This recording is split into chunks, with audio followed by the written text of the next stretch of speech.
Good evening and welcome to the Franchise Time Machine. Hey, Cheeky. Check, check, check.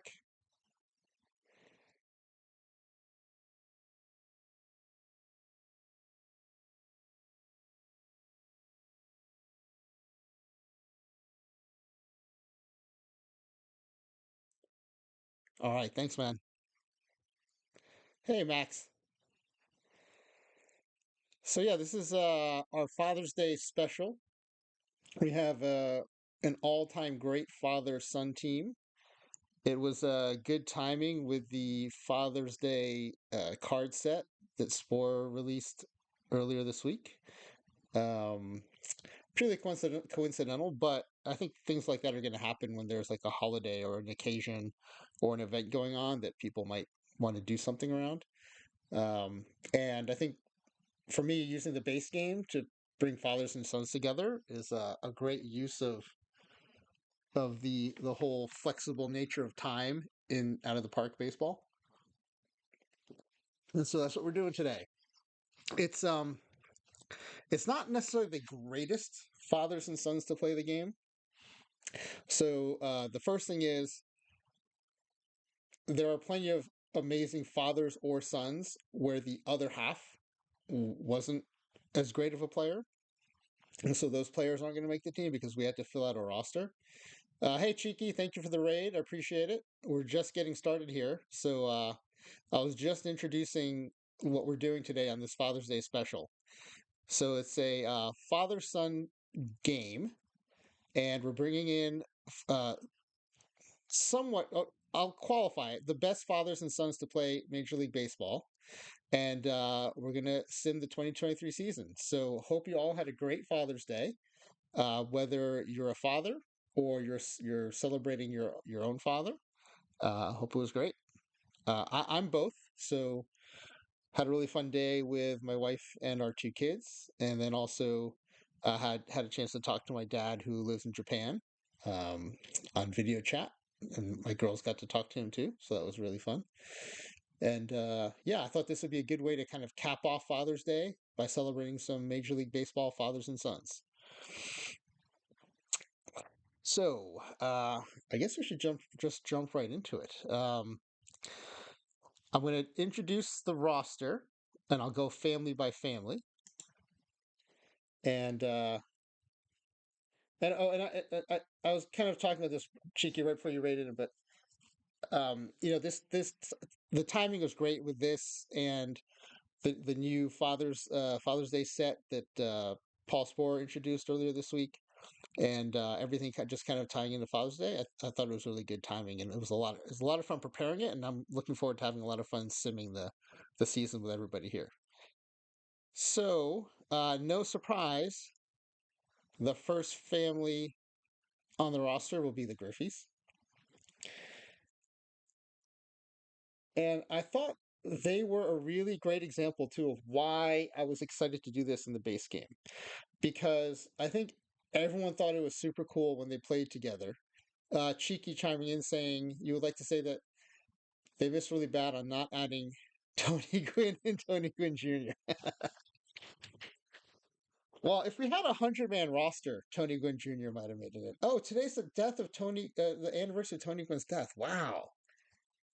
Yeah, in some ways, it doesn't seem like 10 years, and in other ways, it seems like it's been a long time. But yeah, he was one of my favorite players. I was not a Padres fan; I'm a Mets fan, but um, yeah. So the Griffeys, I think everyone thought it was really cool when they played together as father and son in real life baseball in the majors. But I put up their 1990 stats here as kind of a reason why I wanted to do this sim. So on the few occasions that fathers and sons have played together in the majors, I think Tim Raines and Senior and Junior did it too. Uh, not having a backwards cap on Griffey. But what happens when that, I mean, it's rare when it happens and it's special, but I think the downside is you have a father who's on the tail end of his career, you have a son who's just coming up, and they're both so far from their primes. Maybe less so with Griffey, maybe less so with Junior, just because he was kind of immediately in his prime. But I put up their 1990 stats here as reference. So Senior was 40 years old, and it was interesting when I was looking up their stats to find their peak seasons. He was definitely on the decline, and then he had this big spike in 1990. And I'd like to attribute part of that to like the excitement and fun of playing with his son, right? Like he had 300, I think he hadn't hit 300 in years. And all these numbers, his batting average, on base percentage, slugging, they're all much higher than they'd been the few years before. But even with that boost, um, you can see they're not anywhere near their peak. So I'm going to put up this slide, which has their peak seasons that we chose.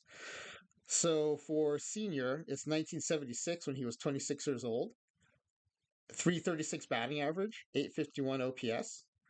And then for Junior, I took his 97 season when he had a 1028 OPS. And just the idea of bringing them together in their primes, it was with the Reds, correct, Cheeky? Um, I think is super fun. And in some of the cases, like here with Junior and Senior Griffey, uh, Junior is actually be the older one on the team because we're taking the 27-year-old version of Junior and the 26-year-old version of Senior. Um, so I think that's why I'm excited to do this in the game. Is most of these father and sons never got to play together at all, and even the ones they did, they were far from their primes. Now they're going to be in their primes playing together on the same field. So I'm excited about that. And then the other reason um, I wanted to do this sim and this stream was, Senior's 26 here. When I was 26, I was walking around in Manhattan. I was there for a business trip and realized that I was just a few blocks away from my where my dad used to work when he first moved to this country, and he was 26 and I was a baby. And I started to wonder, like, what if I just turned the corner and ran into the 26-year-old version of my dad? Like, would I have anything in common with him? Um, I like to think I would, but I kind of thought maybe not. I mean, he was in a new country. He had tons of responsibilities with a new son and family, and I was, completely had no responsibilities. Um, had a job, had income and no expenses really, and it was completely different. But like that's what it made me think of, and then putting this roster together, like it kept making me think of that. Cheeky, so I'm second generation from Japan. I'm actually first generation. Because we moved here after I was born. So I was a little baby when we came here. So yeah, so like these ages, this concept really made me think about that. So I kind of thought of it as if he was a bigger baseball fan, I would have invited him to watch this, but he likes sports, but not baseball. So my grandfather was someone I really had the baseball connection with. Um, and it was great because we did not have much else in common. Just the generational differences and the kind of cultural differences, but like baseball was something we talked about a lot, which was great. So yeah, so when you look at their peak seasons, right? So you isolate them, um, and again, great slash line from Senior. He was an All Star, eighth in MVP voting that year. Cheeky, you say the same. Your dad watches History Channel, and your grandpa would watch whatever sport was. Yeah, yeah, and then I have that in common with the girls too. So I've got two daughters, and one of them filled out one of those like Father's Day. They have these cute little like Father's Day forms where um, my older one can fill them out herself, but my younger one gets help from either a teacher or from my wife. And where it says like my daddy likes blank, she wrote in likes to watch sports. So, and we usually watch some sports together. There's some that they like to watch. They're not into watching baseball yet, but we watch a lot of football and basketball and soccer together. Gee, how was my dad day? It was great. My girls took me to a movie. Of course, it was me taking them to a movie, but it was Inside Out 2, which was a lot of fun. And there's like some hockey content in there, so it was extra fun to watch. And then I was craving Chinese food, and there's a Chinese restaurant that shares the parking lot with the movie theater. So we got some Chinese food and like hit the spot. So it was a lot of fun. All right, so next family on the list on the roster is the Bonds family. So Bobby, who has I think a really playable uh, card in the game right now, we took his 1973 season where he was 27 years old, had a 900 on base percentage, and he led the league in runs, strikeouts, total bases, was an all star, third in MVP voting, and won a gold glove.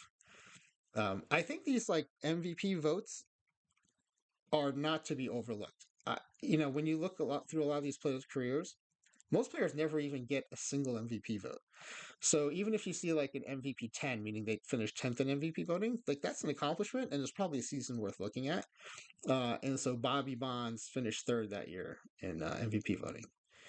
And then for his son, so there were like two chunks of years we could have picked from. Um, there was the kind of earlier MVPs where he was still more that five tool player, and then the later MVPs where he was just like dominating with home runs, walks, and intentional walks. So we chose from the latter. So this Barry Bonds is significantly older than his dad on this roster, but it comes with the crazy 1379. That says on base percentage. That should say OPS. And it's probably that way in all the slides. So I apologize.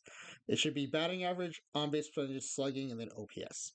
So 1379 OPS led the league in just about everything: home runs, walks, on base percentage, slugging, OPS, OPS plus. Was an All Star, won the MVP, and won the Silver Slugger.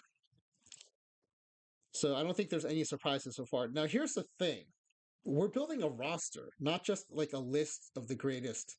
Yeah, sorry, yeah. 13 on base percentage would be insane. So because we're building a roster, we already have four outfielders now. And you can only carry so many outfielders. So this is where a lot of the tougher decisions start to come in right away. Is how do we still get the best players we can, the best father son duos we can, and still fill a roster. So this next family made that a little bit easier. So it's the Witt family because we get a pitcher and we get an infielder, a middle infielder. So Bobby Witt Sr. I remember watching him pitch actually, and every season was like con- always frustrated that he just couldn't figure out his control because he had a super live arm, and if he could have cut down the walks, I think he would have been great. And this was a year where he actually managed to rein in the control a little bit. We took his 1990 season, 17 and 10, 3.36 ERA. The WHIP is still high because of the walks with 1383 WHIP. But he didn't win any postseason awards or led the league in anything. And then for his son, we took his 2023 season where he was 23 years old. 813 on base percentage, led the league in triples.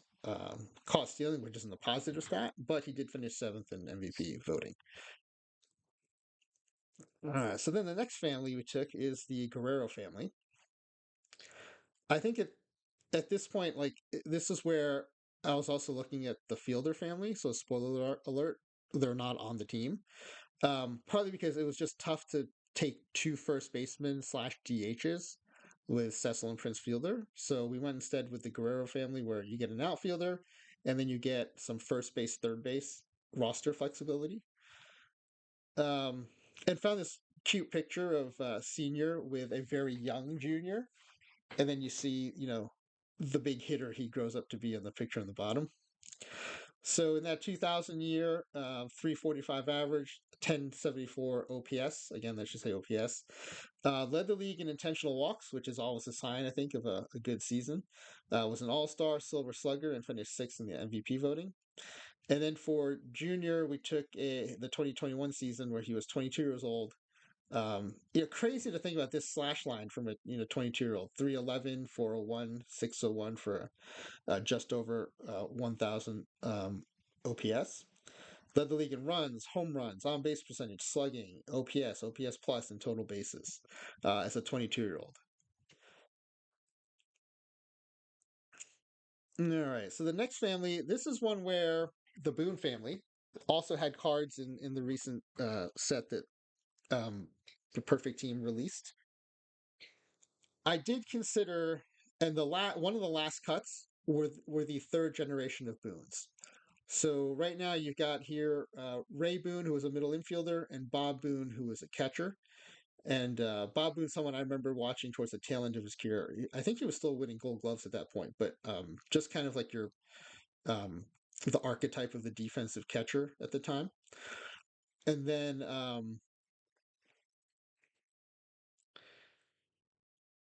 and then initially, well, again, one of the last cuts were yeah, well, actually both Brett and Aaron.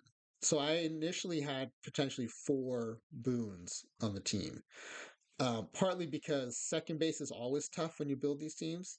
Yeah, Max LP, you're right. Brett, and Bob. So it would have been I would have kept all of them if we're going to go that way. It would have been Ray, Bob, Brett, and Aaron. Um, Mostly for Brett and Aaron because of the infield position flexibility. In the end, I found enough players to fill those spots that I end up cutting Brett and Aaron, which I was okay with because I frankly like if four of the 26 had been Boons, I think it would have been too much. That's like 15% of your roster. So I think this was like the right way to go. So yeah, so Aaron's got Ray's got a good card now, mostly like kind of defensive focused.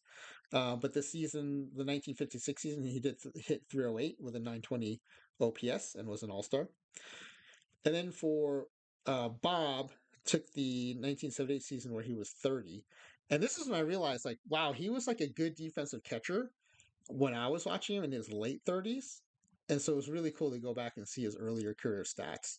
Um, he was never an offensive powerhouse, but took the season where he hit 283, 772 OPS, was an All Star, 23rd in MVP voting, and won one of his many Gold Gloves at catcher. So if you do like sims like this, which I encourage you to do, and if I can help, I'd be happy to help you figure out how you want to do it. Um, Second base, catcher, sometimes left field are the toughest positions to fill. So if you have an idea, if you can fill those spots, you can probably fill the roster that fits the thing you're trying to do. Again, the position flexibility comes in here, and this is where you're going to get to see most likely. I'm going to have to go into editor and to play a little bit with Craig Biggio's defensive ratings because he came up as a catcher. He became a very good defensive second baseman later in his career. But according to Baseball Reference, I couldn't find any seasons where he played both. And so we're going to take the 94 season when he was 28, but we're going to have to go in and add some second base defensive ability, which I'm okay doing because he did play second base later in his career at such a high level that we're not going to give him max experience, and I'll explain the experience thing when we get into editor. But I want to make him a passable second baseman. I think it's totally valid given how well he plays second base later in his career. In that 94 season, he hit 318 with an 893 OPS, led the league in doubles, stolen bases, was an All Star, 16th in MVP voting, and won a Gold Glove. And then for Kevin Biggio, we took the COVID shortened 2020 season where he was 25, had an 803 OPS, and they got in definitely on their roster flexibility because um, you know Cavan's stats were just not that great, but the fact that he played multiple positions and his dad played second base and catcher made him kind of a must add for this roster. So then we start getting into the pitchers. The Stottlemyre family. I grew up knowing Mel Stottlemyre as the pitching coach for the Mets. And that's another cool thing about playing OOTP and Perfect Team is seeing cards and seeing stats for people I only knew as as a coach or a manager, and then finding out like how good they were as players. So Mel in 1965 went 20-9. .263 ERA, 11.62 WHIP. Led the league in complete games, innings pitched, batters faced, was an All-Star and 14th in MVP voting. And then for Todd, took the 1965 season where he was also 23. He went 15-8 with a 3.78 ERA and a 12.28 WHIP. And coincidentally, they both finished those seasons with 4.8 strikeouts per 9 innings. There's also a Mel Jr., but I didn't add him because his stats weren't as good. And also, 26-man roster worked well with 13 father-son pairs. If we had added Mel, it would have then I would have to find like another three-person family to add, which I could have. Like the Alus are out there. So yeah, spoiler alert: the Alus are not on this roster. Or I could have taken one of the third generation Boons, like a Brett or an Aaron. But this made it a little bit easier. All right, and then the next family was also part of the most recent Father's Day perfect team set. You've got Dizzy and Steve Trout. And this is one when I started putting this together, I was, most of the father sons, especially the more recent ones, they either played together or came pretty close. So, they are their kids were born when they were in their early 20s. This is one where um, the age difference was striking. Like it just seems like two people from completely different baseball eras, yet they're father and son. And so I thought just for that reason alone, I wanted them on the team. But also helps that Steve's a left-handed pitcher, and Dizzy had some legit great seasons. So we took the 1944 season where he was 29. He went 27-14 with a 2.12 ERA and 11.27 WHIP, and it led the league in ERA, games started, complete games, shutouts, innings pitched, hits allowed, batters faced, ERA plus. Was an All-Star and second in MVP voting. And actually, something I want to look into is Hal Newhouser, his teammate, finished first in MVP voting, and I think they're only like 4 MVP votes apart or points apart. So that's a MVP race that I want to dig into and learn more about. I anytime I look through baseball stats, I always find little things like that where I'm like, oh, I want to find out more about that. And then Steve, not as decorated of a career, but turned in a really solid 1984 season when he went 13-7 with a 3.41 ERA. And again, lefties are the premium, so I think we have three left-handed pitchers, and Steve Trout's one of them. And at the time, it felt like a bit of a stretch, but then when their cards came out in the game, I was like, oh, okay, I feel like it's legit now. And then the Tatis family. So cheeky. Hopefully, you're happy with this one. Um, Fernando Tatis Sr.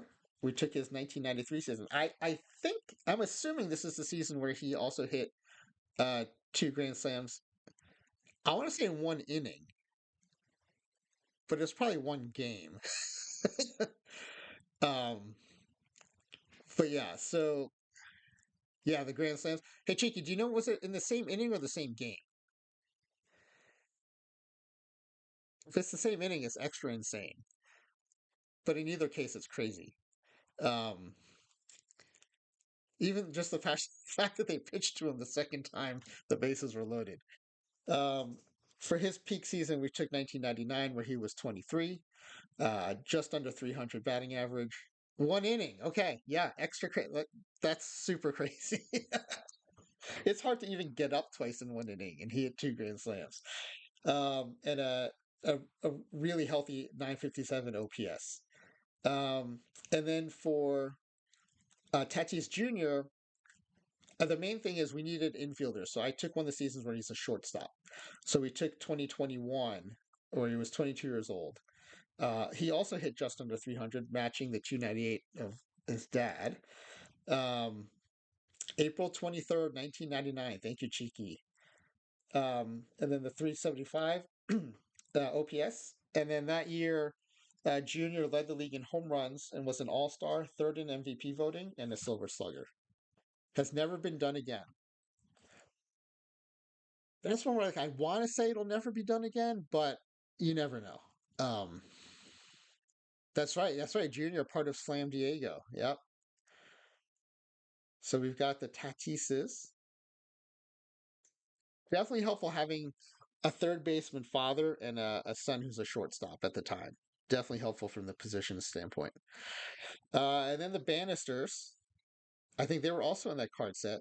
I was a little concerned because neither of them had any postseason awards or led the league in anything in their seasons, or I think maybe even in their careers. Although I think uh, Floyd might have, I think, has got some rookie of the year votings. So Cheeky saying it was a grand slam for the Padres for 4 straight games. Yep. Um, so for Floyd, and it was interesting. He was more of a power pitcher earlier in his career, and then more of a finesse pitcher later in his career. So there, he had two 16-win seasons. I took the later one where he was, his strikeouts per nine were down to 4.9, but he was more effective in terms of WHIP. He had an earlier season where he won 16 games, and I think his strikeouts per nine were above eight. Um, so we took his 32-year-old season, and then for his son Brian, we took the 2007 season where he went 12-9, 3.87 ERA, 12 WHIP, and then 4.2 strikeouts per nine. I mean, when you look at the stat lines, it seems like fine. Like, yeah, okay, they're above 500. That seems like decent years. I was hesitant to add them because this is supposed to be like the greatest father-son team of all time. But we need to fill out a pitching staff. We can't have like one amazing pitcher and then like one who was kind of a scrub but managed to play in the majors. So like they were a bit of a compromise, but I feel okay having them on the team. I'm hoping that in future years, like if is it Cody Clemens, if he starts playing well, we can have like a Roger Clemens, Cody Clemens combo on the team. All right, Cheeky just put something in the chat here. One more Tatis Jr. factoid. Tatis Jr.'s grand slam. Wait, hold on. What am I reading here? Hit a grand slam in a game against the Texas Rangers, sparking controversies about his actions. Some critics argue that he broke baseball's unwritten rules by hitting a grand slam with a game already out of reach. Okay, like some things I can see, like not trying to drag bunt for a base hit when you're up by like 5 runs, but I mean, you're gonna swing the bat. That just seems like sore loser talk there to me. I mean, what are you gonna do? Just like keep the bat on your shoulder because you're up by a bunch? And frankly, with so many home runs being hit in the majors now, no lead is safe.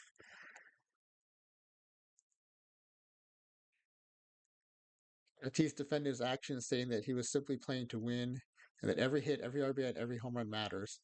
He also received support from other players, including Hall of Famer Johnny Bench, who tweeted that Tatis Jr. was right to swing for the fences. Yeah, I mean, I'm with Bench and Tatis there. Um, Not just that, like, there's no run safe right now, um,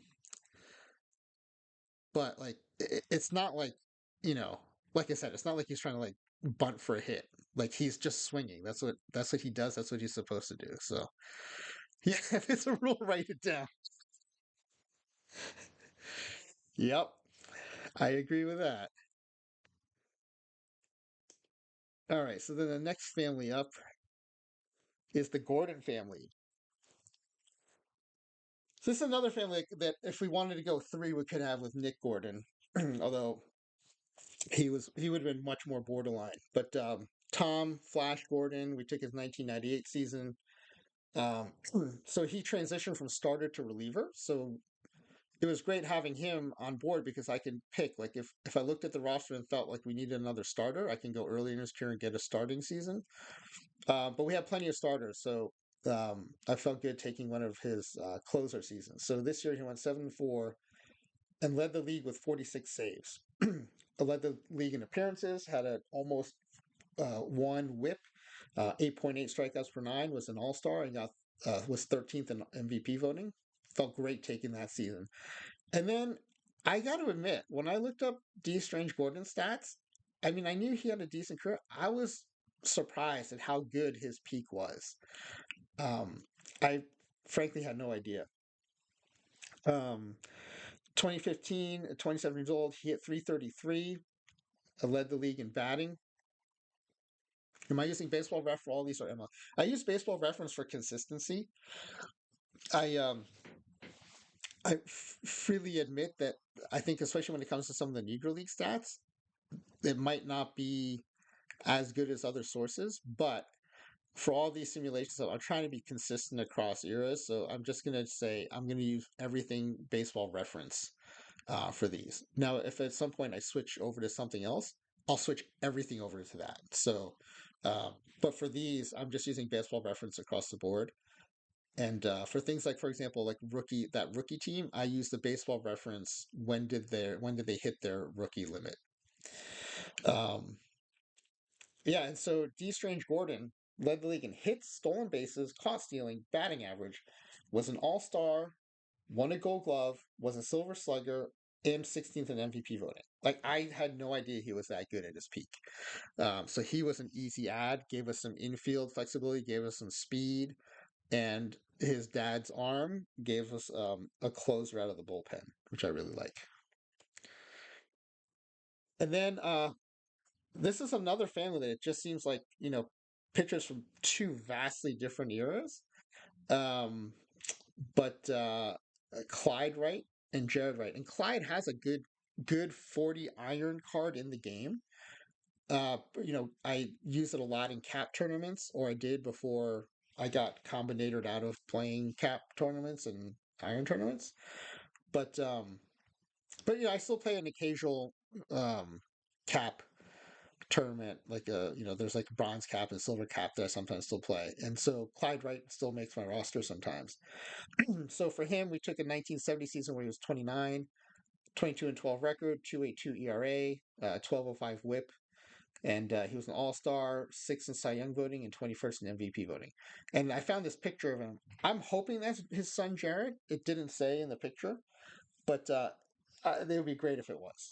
And so for Jared Wright, 2004 season where he went 15 and 8, 3.28 ERA, 12.77 WHIP, 7.7 strikeouts per nine, so much more of a power pitcher than his dad, and led the league in home runs per nine inning. Led the league in the good way in home runs per nine innings. And then the last family is the Bourbon family, who were they in the set? I want to say they were, but and they're not senior junior, but I I think I may in some of the stuff in the run up. Max LP says they were, so thank you for confirming that. Hey, Kitty Poo Poo, welcome. First time chat too. Thanks for joining us. Um, so I had a lot of fun looking for these pictures for the roster reveal, and this picture of Pedro the Elder, I'll call him since he's not a senior, I thought was great. I like the giant letters on the back of his jersey. I like the sideburns. I like that he looks like such a badass. Um, so I really like that picture. And it took this 1974 season where he went 10 and 7, 3.24 ERA, 11.87 WHIP. Again, both of them um, did not have any like postseason awards or anything, but we needed pitchers, and the younger gives us a left-handed arm out of the bullpen, so that was also important. Um, he was much more of a power pitcher with a 7.6 strikeouts per nine. So that's the roster, and so we'll go ahead and put them into the game now. So let me pull up the game, and also if you guys have any comments on the roster, let me know. And if you want to help out next time too, please join the Discord, and or come in the chat. So I'm doing a roster build stream, and I'm happy to take input from folks. It's very helpful, and I think it leads to really good interactions in the chat. All right, so we're gonna create a new game here for this.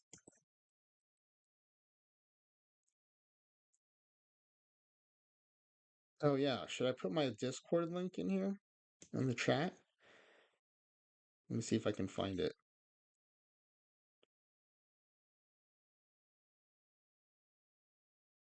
I don't think it'll let you. I don't know that it'll let you do it though. Okay, I think the last time I tried to do this, I pasted in like the theme team Discord chat invitation by mistake or something. So I think that's it. But yeah, come and join us. Uh,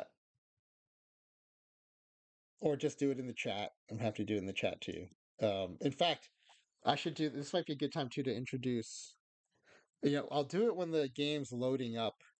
I've got a couple more teams I'm going to start building that people might be interested in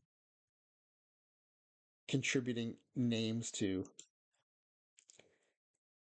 Okay, so we're going to play the 2023 season again. We're going to import the complete history.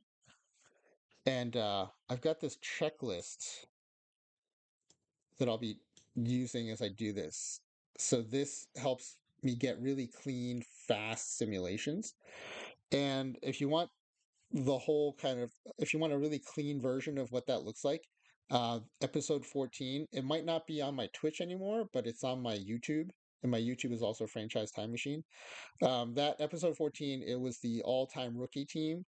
We learned a lot by having some previous simulations where like mystery players got added to the roster and lineups kept getting changed. Figured out how to prevent all those things from happening. And so episode 14 is the first one with like a really clean setup for a really clean, good, fast simulation. But anyway, like to turn historic transactions off, injuries off. That way we don't have to carry a reserve roster. This All-Star popularity influence off. This is just because I like to see if our players are playing well enough to make the All-Star game. If you don't do this, their popularity will be zero when you bring them in from across time. So they just won't make the All-Star team because popularity is too important for the votes. And then some manager settings to keep the sim from getting interrupted. But we'll do all those things in this simulation. Okay, I'm importing the complete history. I used to not do that, but based on some issues we had in some of the sims, I now import the whole thing. And this is here where you can uncheck historic transactions. The default now seems to be unchecked. I don't think that was always the case, but it's still on the checklist. I want to make sure it's unchecked. And then we're just doing one season sim, but I'm still going to uncheck expand the league, just because I don't want to risk any interruptions related to that. Okay, so while that comes up, oh wait, sorry. This will be all-time great. Oh, we'll just call it Father's Day special.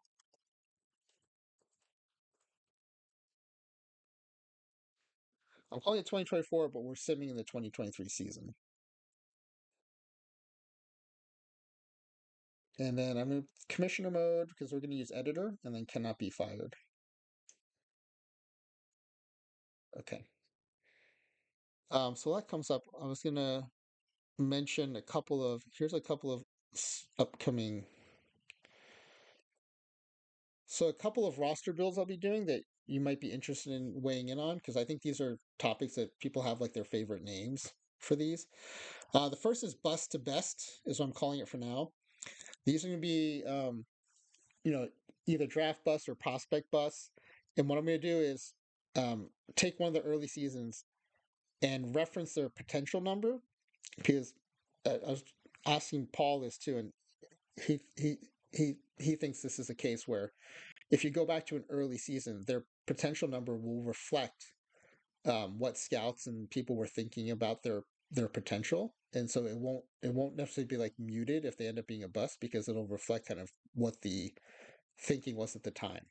So what I'm going to do is take all these busts, go back to their seasons where their potential was at the peak, and then make their current ratings equal their potential ratings. So it's like as if magically their current abilities match what the scouts are saying they're going to do, and then build a whole roster of players like that. So whatever busts you can think of that should have been great, never were. I mean, those are the kinds of players I'm looking for this. I've got already a list of like 30, 40 players, but I'm always looking for more, and I know I have blind spots, so it'd be great to get other names in there.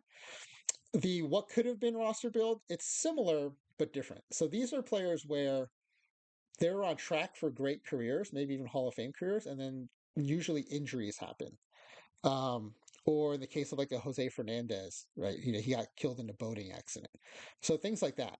And so what I'm going to do with those players is that roster is Injuries are off, but I'm also going to just take all their injury rates and set them to zero, and then do instead of like a season sim, maybe like a quick career sim, and just see what happens if they had been able to kind of fulfill their I don't want to say their potential this time because it's not like they were a bust, but like something happened to cut their career short. Like if that hadn't happened, um, I think the interesting with that one is some of the names that I've talked to some people about are, um, what about like a Ted Williams who lost parts of 4 or 5 seasons to military service? He still achieved what he achieved, but like, what if he hadn't? Um, Even like Ken Griffey Jr., if he hadn't gotten hurt so many times, could he be the all-time career home run hitter? But most of the names are more people who got injured very early in their career, so they really never got to see what could have happened with them. And then I have a roster that I'm going to start a new weekly series where I'm thinking maybe every Sunday or Monday night I'll do a game, and it'll just be like a season save. It's going to be a fun roster. I think people will be interested in it and interested in contributing players to it. But I'm probably going to reveal, maybe breaking it. It's for this one, I'm going to carry reserves. I have like 50 or 60 players in mind. And so I'll probably do like a pitcher reveal one night this week and then a batter reveal another night. And then we'll start the Sims on probably on Monday. That's that's some stuff I have coming up. Okay, the game's loaded up now. What we've been doing is replacing the Oakland A's since they're leaving anyway. So that's what we're going to keep doing.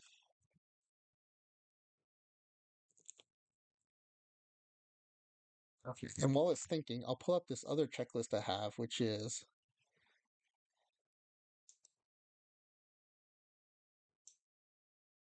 how to import and sim. So you build your roster, which you've already done, and then you want to take your roster and then put it into this notepad format where it's their player ID, the year of the stats you want to pull in, and then the destination. So we're using Franchise Time Machine. I'm going to change the Oakland OAK to Franchise Time Machine's FTM in a second here. So that's building the roster. Then you start the season, which is what we're in the middle of doing right now, and it's still thinking. Then we're going to import our players and edit them. So I think for this one, Craig Biggio is the only edit. And then we'll adjust our settings according to that checklist I showed you earlier, and then we'll run the sim. So the game is still thinking, but I think it's getting close.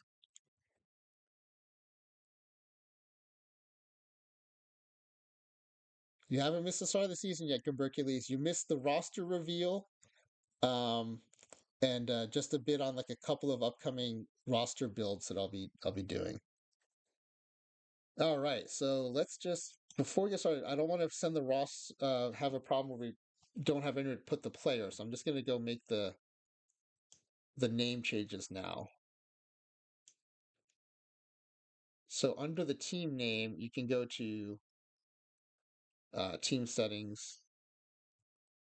You can do it here. Oh, that's right. I usually do it here though. I'll show you under game. Hercules just got back from work and walking the dog. Yep, perfect timing. Okay, and then there's a ton of stuff under game settings. The first thing we'll do here is we'll make sure we turn off injuries, which is under players and team.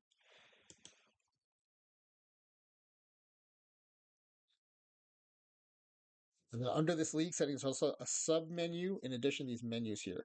But under edit league structure, you can go down to the AL West here and replace Oakland with franchise and athletics with time machine. And this is the important thing for us. I'm going to replace OAK for Oakland with FTM for franchise time machine. Now, we changed a bunch of stuff here, but technically, according to the system, yeah, Oakland, that was, I think, the Nolan Network podcast suggestion. I was like, who can we replace without disrupting the league too much? And I thought Oakland was a great suggestion. Funny one. Um, Now, this flies below the radar of what the game considers a change to the league structure. If you add or remove a team, it then considers the structure having been changed, and then you have to generate a new schedule. But this way, since we just renamed it, there's no problem. It'll still have a schedule. It'll just put our team instead of Oakland. And the other thing I'm going to do is I'm going to put in our logo because here, if we go back for a second, so once you do a game action, you'll see like the OAK is now replaced by the FTM. And if we go to like the team home screen, it now says franchise has machine, but this A's logo is confusing. So I'm just going to change that real quick. This stuff you don't have to do. I just like to do it for kind of consistency and so that I don't get confused. I'm easily confused. So in this folder under logos slash nick backslash nicknames, I've already uploaded this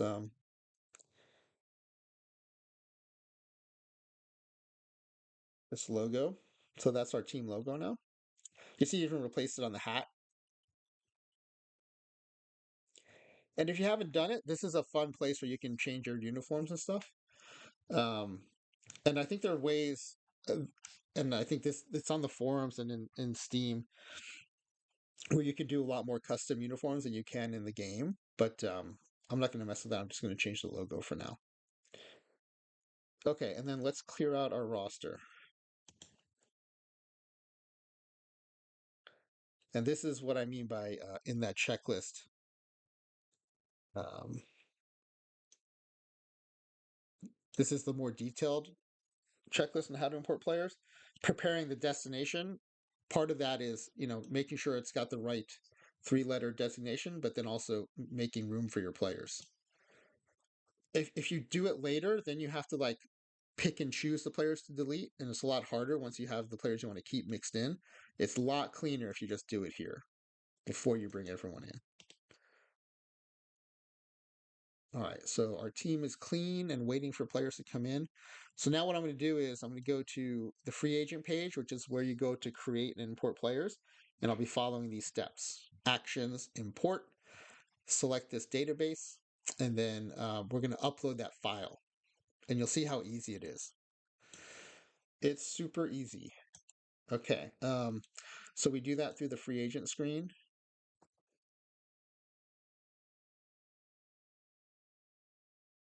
And I use this when I play OTP base game. I use this create fictional players all the time. Um, I have like I have several saves. I have a save in every version of OTP I've ever played. In fact, where it's I put myself and my friends in there, and we play for the Mets. So cheeky, you can put yourself and your friends on the Padres too if you want.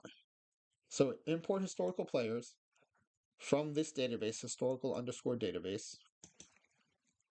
And then this top section is where you can enter in individual player IDs, but we're going to do this super fast method of uploading document. Okay, this happens every once in a while because it saves it as a I've been saving it as a temporary file or the temporary folder, so I'm gonna have to save it again.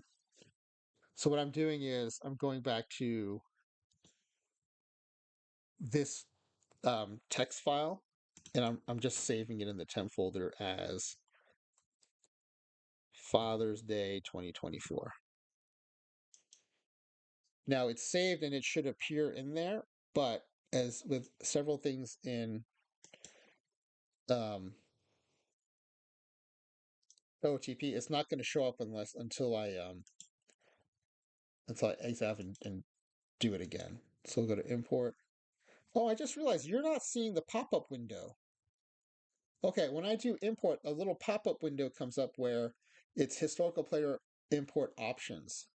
And so the top part of it is where you can enter players in one at a time with their player ID in the year.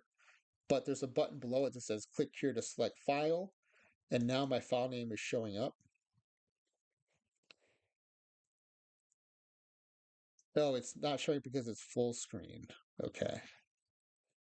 What Cheeky says, what are friends? And you have those. Well, to be fair, I did make all those friends before I started playing OTP. So, all right. And so now it's importing the players.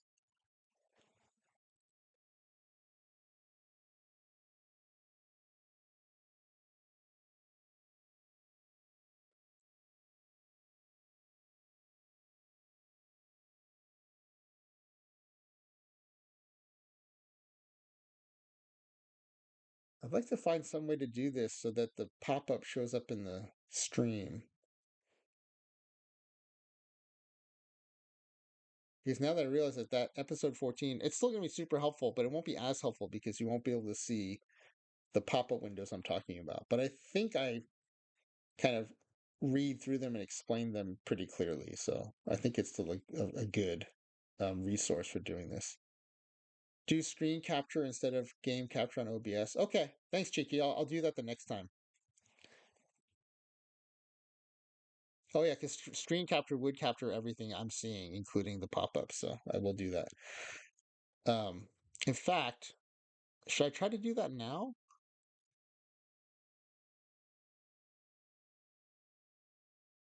Yeah, if you guys will bear with me, let me try doing that now.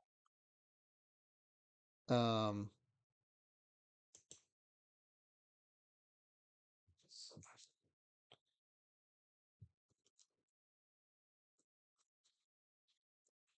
okay, I'm gonna create that right now. So, do I want display capture or window capture?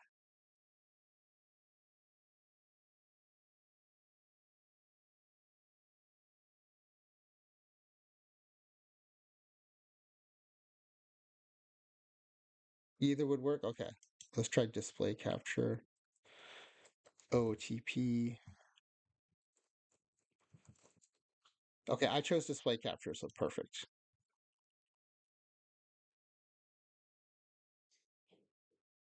Oh, but it's gonna do my okay. I don't want to do the whole screen though, because I'm also pulling up other stuff to reference. So let me try the window capture.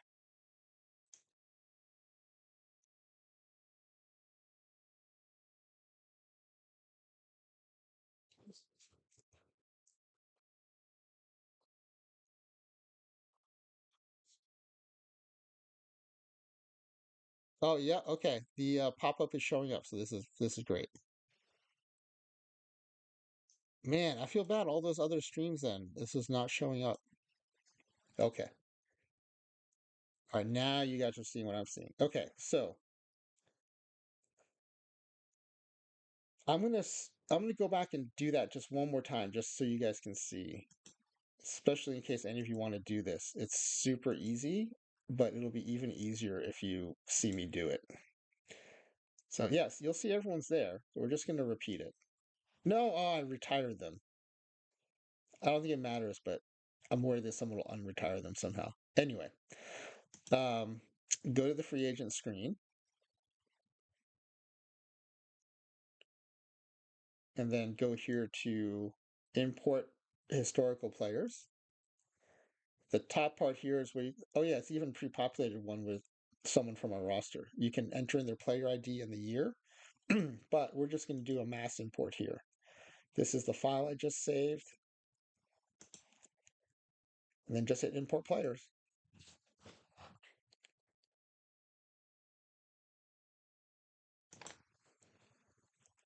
And it just chews on it for a little bit. But in the time, it actually takes almost this long too if you do an individual player. So instead of waiting like this 26 times, we're just going to wait like this one time and it'll be done.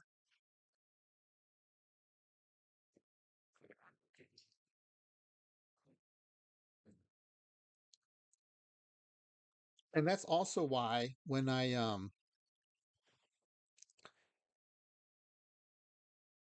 build my rosters, let me show you the one for this.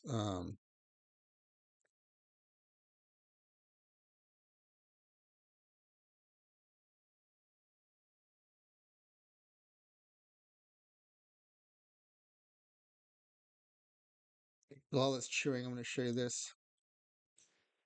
When I build my rosters in the spreadsheet, I always put the player ID and the year in columns next to each other. That way I can copy those columns, and when I paste them into the text file, it's just a pretty easy delete. And I basically like put in the commas, or you can probably export as comma delimited, but you really just want these two columns. So I just grab them from the spreadsheet and then I paste them into the text file and then do a little bit of deleting and typing in commas, and we're set. Okay, so you can see here it says historical player import succeeded, 26 players imported. So we're 26 for 26. That's my first sanity check to make sure it worked. Because sometimes I might, like, when I'm typing in the player IDs, if I don't copy and paste, I might like fat finger something and then like have the wrong player ID. But 26 or 26 is a good sign that we got it right. So we'll just take a look at the roster. Yep, and there they all are. There are fathers and sons. All right. Let me go back to the checklist and make sure we didn't forget anything.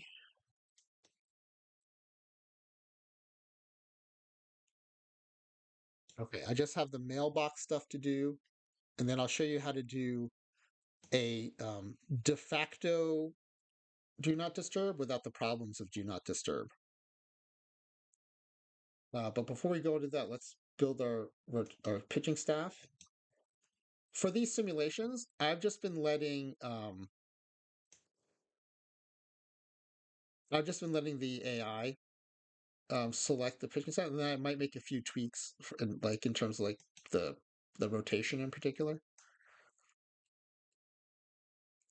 Okay, so let's see who they grabbed. Dizzy Trout is the ace. Wow, Bobby Witt Sr. pitching second with that low control, but okay. Jared Wright, Steve Trout, the lone lefty in the starting rotation, then Mel Stottlemyre.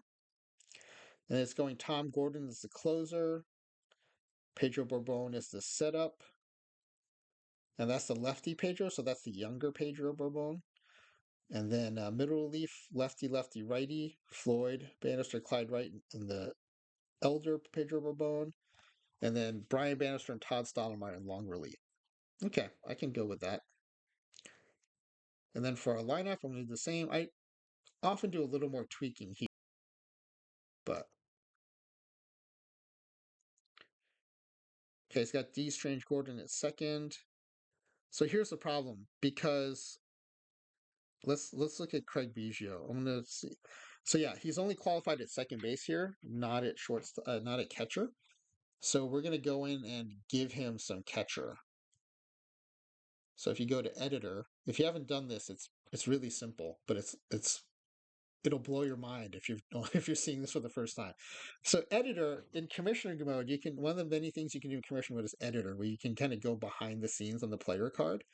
And this first screen is just player. Here's where you can find their historical ID. You can also get it from the URL of the player on Baseball Reference. Birth date, height, and weight. Here's where their injury ratings are. And then if you go to batting ratings, fielding ratings are where the batting ratings are. Okay. Um, he's got no catcher ratings because he wasn't playing catcher yet. And I don't want to exit this sim. So what I'm going to do is I have a tablet here. I'm just going to pull up, I'm going to open a game in a season um, where Craig Biggio played catcher so I can get his stats. So let's open Baseball Reference.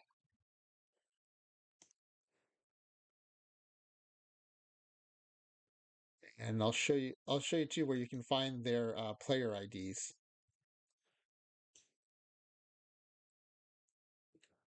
Okay, so we're gonna look up Craig Biggio.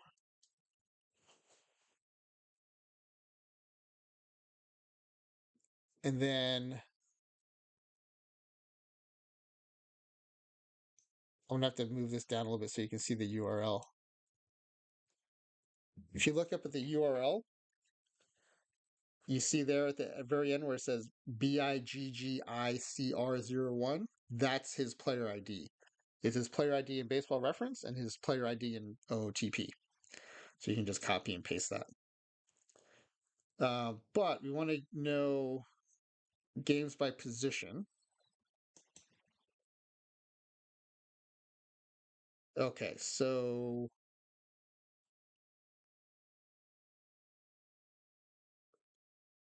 Okay, any of 89, 90, or 91. So I'm just gonna pull up 1990 in uh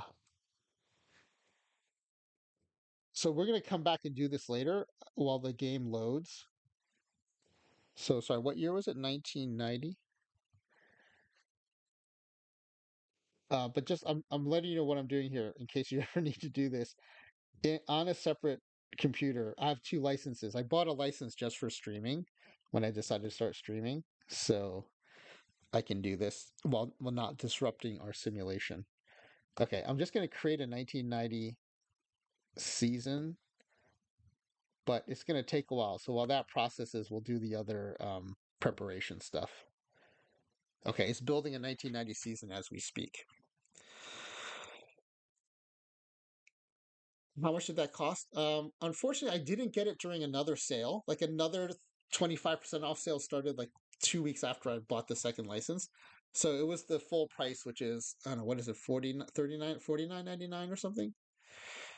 Um, but I just wanted to start clean to do the streaming stuff. Should have emailed Envision. Yeah, well, I to me it was I figured like the amount of play I get out of it, I was fine with it. Um, so let me open the base game again. So we'll come fill this out later. Hold on, I gotta do one more, click one more screen in this other game to get the BGO stats. Okay. But yeah, when you go to the hitter page, this this is where all the magic happens. All these ratings, um, the BABIP, the avoid K, V left, V right, and then potential. So the way it's been explained to me is potential is kind of their expected peak is, and then the current is what they are today. Um, this used to be a 250 scale, so I'm still getting used to seeing it going up to 550. And one of the things you saw, even when it was a 250 scale, is sometimes some ratings would be over 250. And I've seen a few that are over 550 in here too. But this is what makes up your batter or pitcher. So there's a pitcher rating screen that's like it. Now, the fun thing is, and this is super helpful when you're building fictional players in particular, as you change the ratings, this row in the middle here where it says resulting stats in a neutral modern major league environment, it calculates what this batter would probably hit based on the ratings that you have in there. And so as you tweak them, these numbers will change. But anyway, this set of characteristics should result in roughly a 304 average and a 851 OPS. Again, this is a probabilistic game, not a deterministic game. So you're not going to get 304 exactly, right? But it'll give you a sense of kind of the player you're building. So we'll come back to this and we'll put some catcher ratings in there and turn him into our backup catcher as well. Because if you go to our depth chart, I think we only have one catcher right now. Yeah, so we're going to make sure Craig has some backup catcher ability. Okay, so while my other game is building that 1990 season so we can get Craig Biggio's catching stats. Oh, and here's the thing. I don't want to make him a super good catcher because he wasn't catching anymore, but um, I think it's fair that he has some, pretty good catching ability because he was a good catcher when he caught. So the way you do that is every player, let's look at him as an infielder. Every infielder has these ratings for range, error, arm, and turn double plays. If you play perfect team, you're very familiar with these because it's how you determine like who you want to play shortstop or second base. Um, he'll have those for catcher too. And the way the game works is whatever experience level you put in here, 0 to 200, the game takes the experience level and then the characteristics to determine your total fielding level. And so if you look here, these slash lines, based on this range, error, arm, and turn double plays, At maximum experience, he would be a 137 first baseman and a 45 third baseman and a 48 shortstop. The reason his shortstop and third baseman ratings would probably be that low is because his infield arm is weak. Um, and so the same will happen with catcher ratings. And we put, because they're zero now, it won't matter if he's a 200 experienced catcher. But what I'm going to do is I'm going to grab his actual catching ratings, but since he's no longer a catcher, instead of putting 200 for his experience, I'll probably put 100 or 150 so that he gets like an appropriate haircut for, not having played catcher in a while. And my other my other license just crashed, so I'm gonna have to repeat that process. But we have other stuff we can do here to get ready to sim. One of the other things I like to do is under manager options. This is where you do the do not disturb. Now, I used to click this do not disturb box because I don't want to start like a month long sim and have it keep interrupting me because it has trade requests and stuff.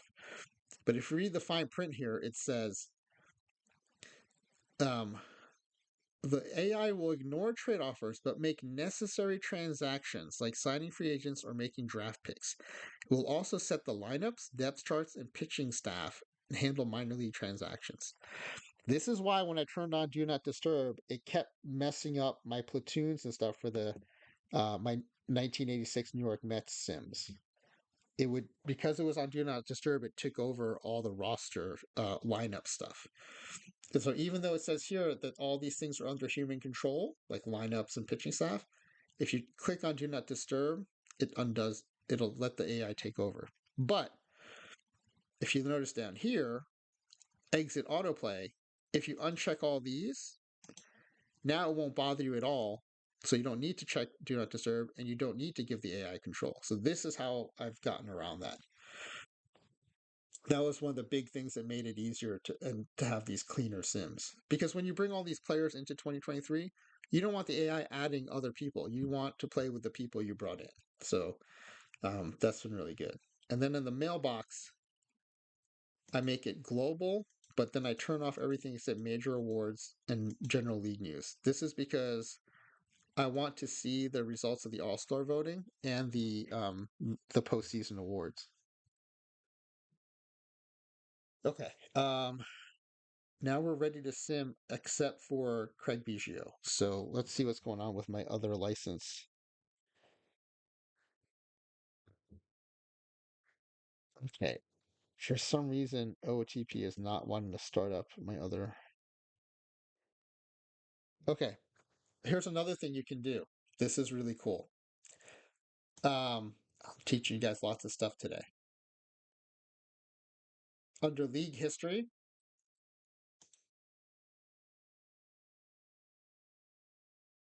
you can go to retired players. Did everyone know this? Hopefully you didn't know it because it's really cool and I want to teach you guys something really cool. You can go to retired players. This is so cool. Bam! There's everybody. This guy retired in this guy was born in 1893 and he's in the game under retired players. And you can go to his editor and you can look at his ratings.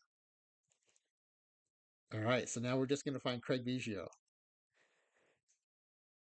Perfect. I should have done this from the beginning because this is a good function to know. Um, and so it's sorted by player right now. It's already in the B's, so we're kind of close.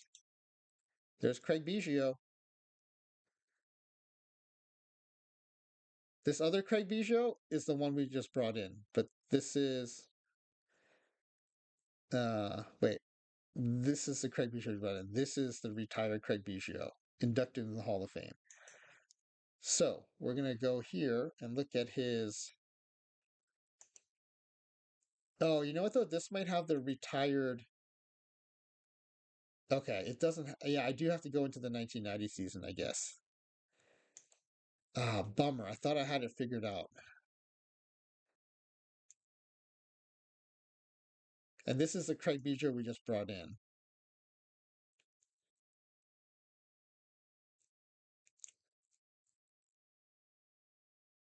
Hey, nymphetamine overdose. We haven't started seeing it. We're just getting it set up. I did the roster reveal and the intros, and now we're just trying to get Craig Biggio some catching ability. Because we picked a season where he only played second base.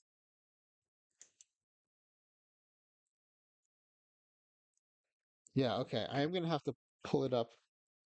Well, the other thing is we can just. All right, let's just wing it. Let's find a current catcher and check out their ratings, and then we'll build a similar. We'll build Biggio into a similar catcher. All right, so let's just go to. This is another cool thing. You can go to um, positional rankings,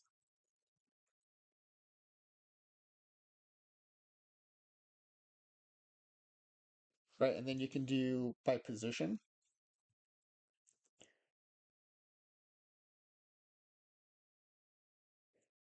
and then we can just pick a catcher, and we'll use similar ratings for that for Craig Biggio. Let's see. Um,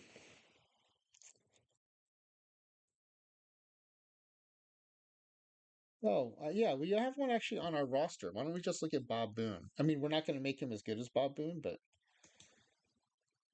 so Bob Boone's catching ratings 164, 96, 121. Okay, here's what we're going to do for simplicity. We're just going to give Biggio hundreds across the board, and because we're not going to give him 200 experience, I think it'll mute it down enough where it won't be ridiculous to give him that catcher rating. So I'm going to make that executive decision for the sake of simplicity at the expense of realism.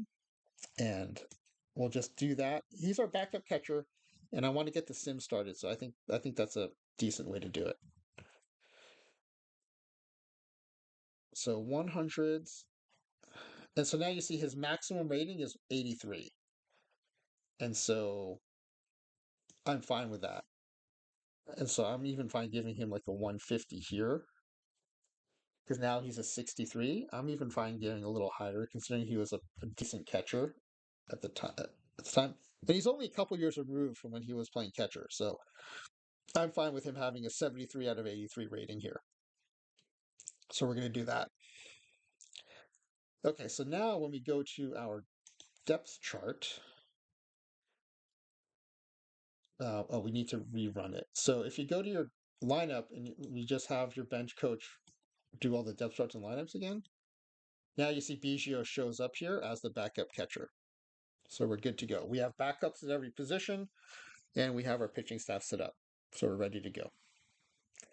All right, so I like to do all my sims from the standings screen so you can see all the numbers change as we go. And oh yeah, I wanted to actually do highlights for the first game and then go from there. So let's go to scores,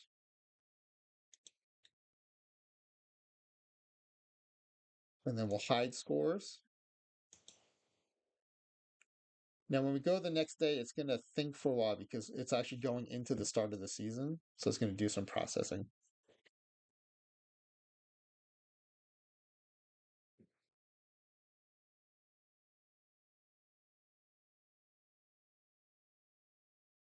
Hey, amphetamine overdose. Speaking of legendary pitching coaches, when I do season sims, I will always go in and tweak all of my personnel and make the coaches like the best possible coaches. It's a little extra unfair, but it's already unfair anyway, so I don't mind doing it. Okay, so let's find our game. Where is our franchise time machine game? There it is. So we've got hide scores on, so we're going to quick play and then we'll watch some highlights.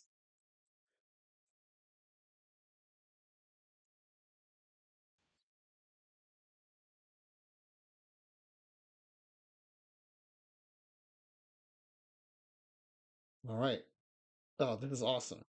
Okay, so Dizzy Trout's on the mound, Ray Boone's at third, Bobby Witt Jr.'s at short. Awesome. We've got corner outfielder Bonzes. Oh, this is interesting. It put Tatis Jr. in center field, even though he's qualified at shortstop. So I might go back and adjust the lineups after this game, but this is interesting how it started. Yeah, Hercules, we are playing against the Angels. This is the actual um, 2023 season schedule. All right, so let's start. Okay, so they put us in the top of the first. They've already got a runner on first. So it's Brandon Drury facing our Dizzy Trout.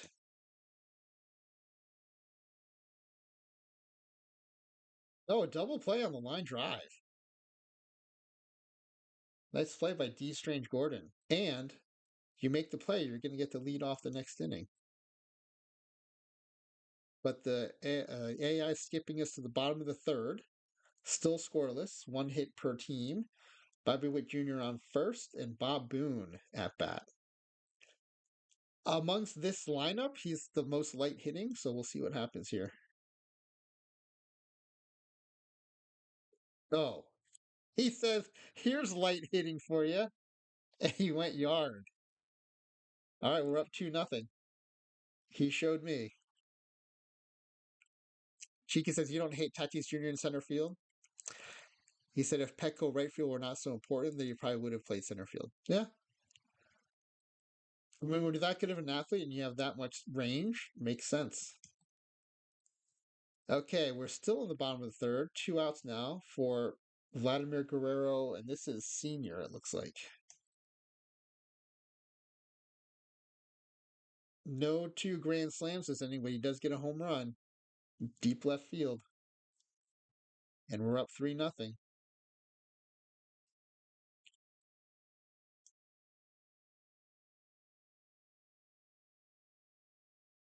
All right, here's Ray Boone. I won't make the mistake of calling him light hitting, even though he really was. Nymphetamine overdose says right now you're setting up your minor leagues. Wow, that's thorough. I will say when I do my season sims, I the only time I go far to doing minor leagues is when I put myself and my friends in it, and I like to start us at Class A ball, or sometimes even draft us when our kind of draft year comes along, and just see how we progress through the minor leagues. But those are the only times I set up minor leagues. So good for you, man. All right. So Ray Boone, bottom of the fourth. That's into the gap. I like these graphics when they just stroll along next to the ball. And he's in the third for a triple.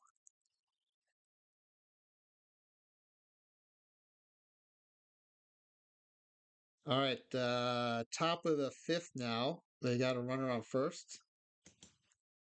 Dizzy Trout still on the mound. Scattered 3 hits so far over 4, and that's up the middle. Runner holds at second, so we got first and second with 1 out. Brandon Drury up again. Oh, that's trouble. Yeah, that's in the gap.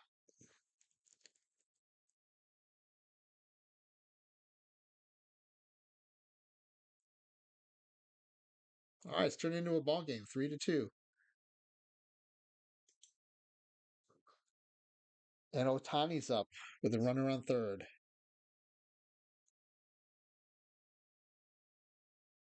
Now base it up the middle, ties it up.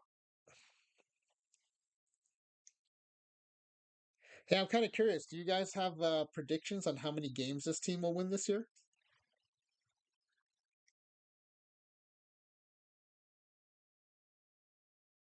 Here's Vlad Sr.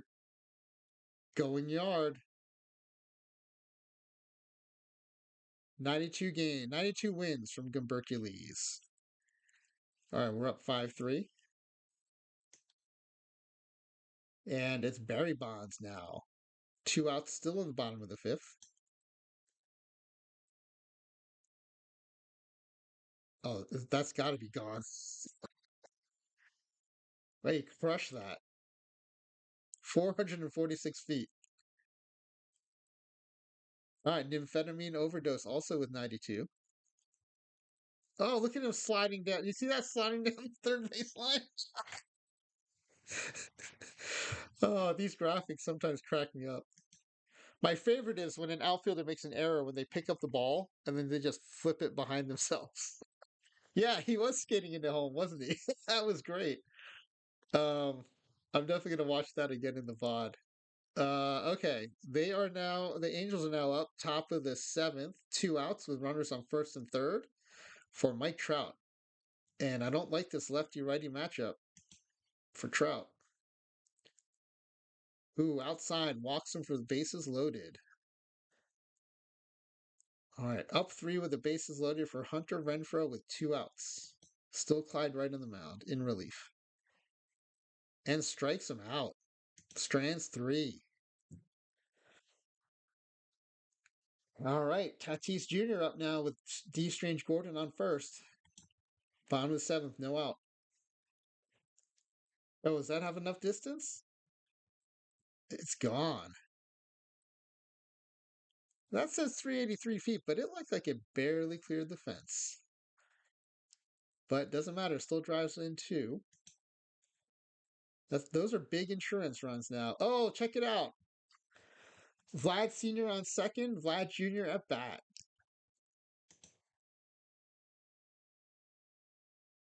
Oh, that does that have distance? It's in the gap, and it's gone. 10-3 now, 405 feet. That's awesome. Vlad Jr. hits a two-run homer driving in his dad. All right, Brandon Drury up now, top of the ninth with two out.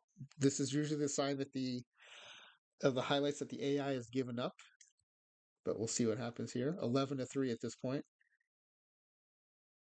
And a weak ground into first. Toss over to the pitcher. The game is over, 11-3. Oh, that was fun. I like seeing these father sons out there at the same time. All right. That was a good time. I like that. I don't know. Do you guys mind if I fix the lineups and maybe do one more highlight like that?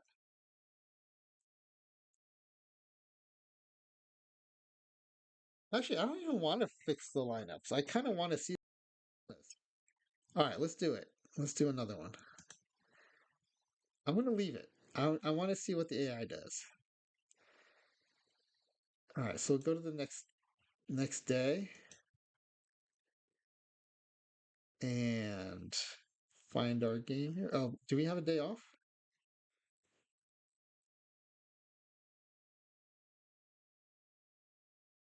Where is our team schedule? Oh, we have a day off. So April 1st is our next game. Okay. No problem. All right, here we go. April 1st.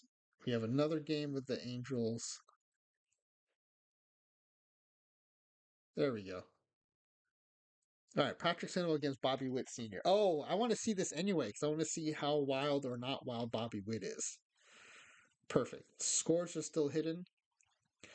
So I don't know if any of you are relatively new to the game and you like it when you see streamers play the game highlights, you just have to make sure this hide scores is clicked so you don't see the outcome. That way, when you quick play the game, you don't see the results. And now you can go to highlight reel without knowing what happened.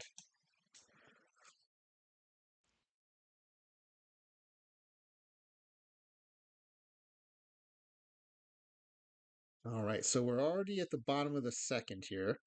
0-0 game. We've got one out and a full count for Bobby Bonds with Ray Boone on second base.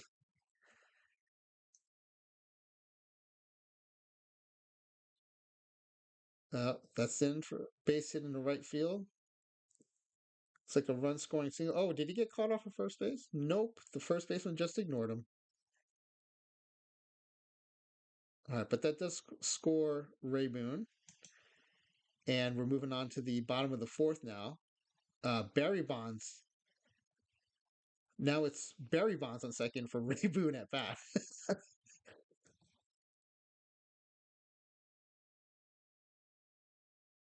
And base hit in the right field. I don't know if that's deep enough to score him, but we'll see.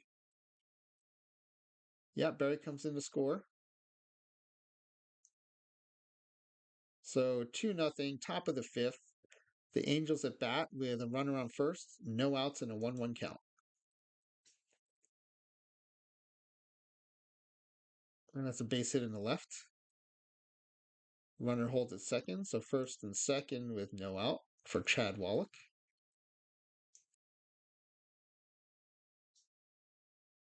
Squares the bunt, but did or didn't? Well, he's on first base now. Can I see what?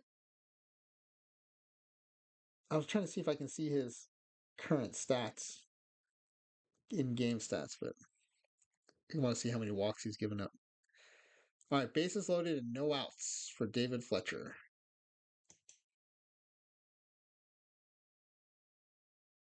That's probably deep enough to score a runner on a sac fly, but at least he got the out. So 1 out, first and second, the 1-2 count.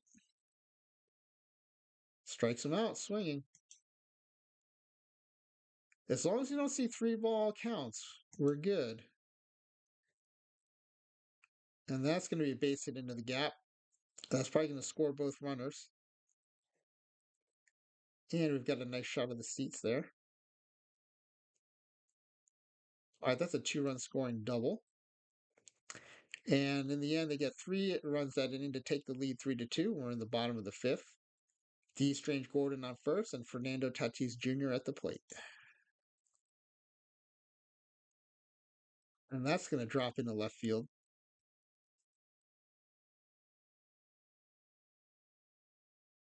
Yeah, D's fast. He was able to make it to third, even though it was pretty shallow in the left field. Maybe he got thrown out stealing because there's 2 outs now with just D. Strange Gordon on third for Vlad Sr.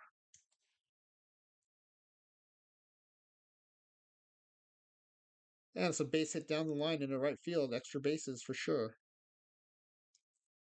And he's in the second with a double. I like this lineup. I like that the AI is going Vlad Sr., Barry Bonds, Vlad Jr. So it's the Vlad sandwiching of Barry Bonds. Oh, this is great. Barry Bonds on first, Vlad Sr. on second, and Vlad Jr. at bat. The whole Bobby Bonds. Oh, it's a weak hit back up the middle to the pitcher. All right, fielder's choice. There'll be. Oh, wait, that's the third out? Yeah, that was the third out.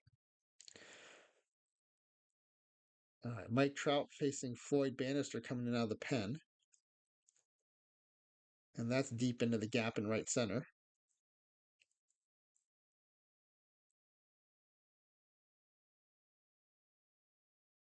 A father or a son relieve a father or son. That would be cool. Okay, Mike Trout on third, 1 out for Gio Urshela with Bannister still on the mound.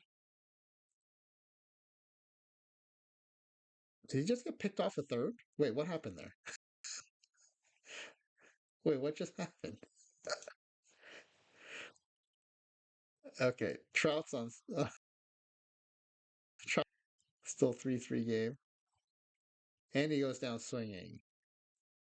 Nice job, Floyd. Okay, we're now Bobby Bonds on second and Bobby Witt Jr. at the plate. Grounded to first. Runner advances to third. 2 outs for Bob Boone, who I called light hitting, and then he proceeded to hit a home run, but he goes down. So we're still tied going to the bottom of the seventh, and we're back at bat. D. Strange Gordon at first, Fernando Tatis Jr. at bat. And he draws the walk. So first and second for Vlad Sr. Ground ball up the middle, slow roller, and he holds on to it. Bases loaded on the infield hit for Barry Bonds. This is peak Barry Bonds with the bases loaded and no outs. 3-1 count. All right. That's my best case scenario for the Angels, just walking in 1 run. but we take the lead. It's still loaded up. One out for Ray Boone. Oh, goes down swinging. That just brings up Bobby Bonds now. Bases loaded. 0-2 count. Lifts it in the left field, but that's going to be an easy fly ball, and that retires the side. But we did take the lead. Floyd Bannister still pitching.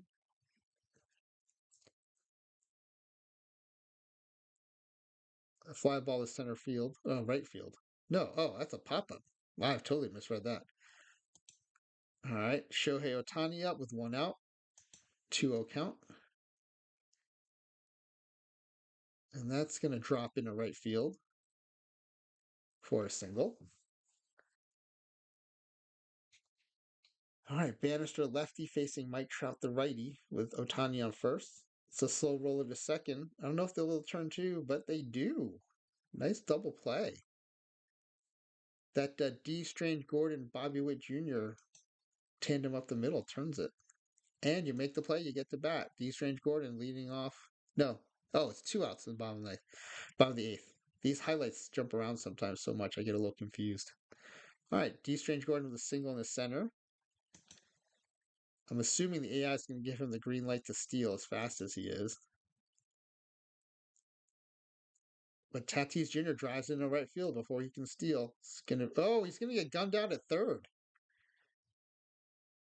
That's a bummer. Could have used that insurance run, but as it is, it's 4-3 going to the top of the ninth. Tom Gordon now in, trying to close it down.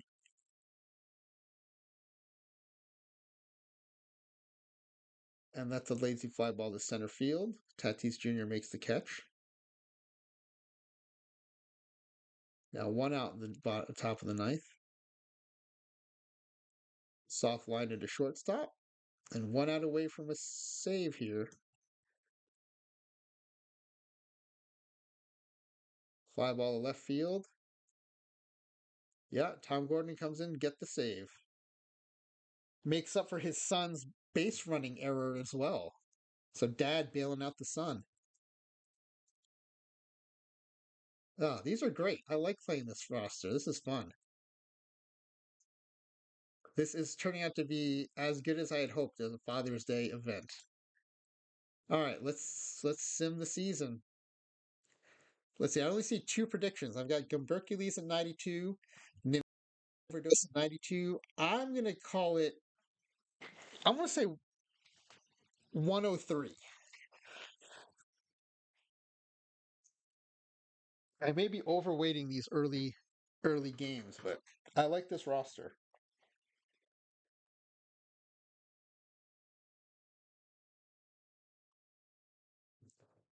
Cheeky's saying you've heard family chemistry is not coming till next year, but they're going to add it. All right. Cheeky, you have a guess on wins for the season before we start simming?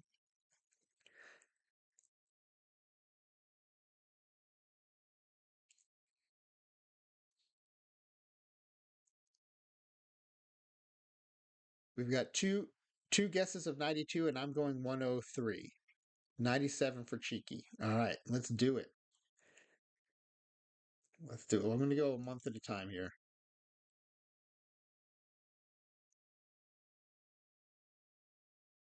And on the left, you'll see anyone in yellow that pops up. That's one of our players in the league leaders for offensive statistics.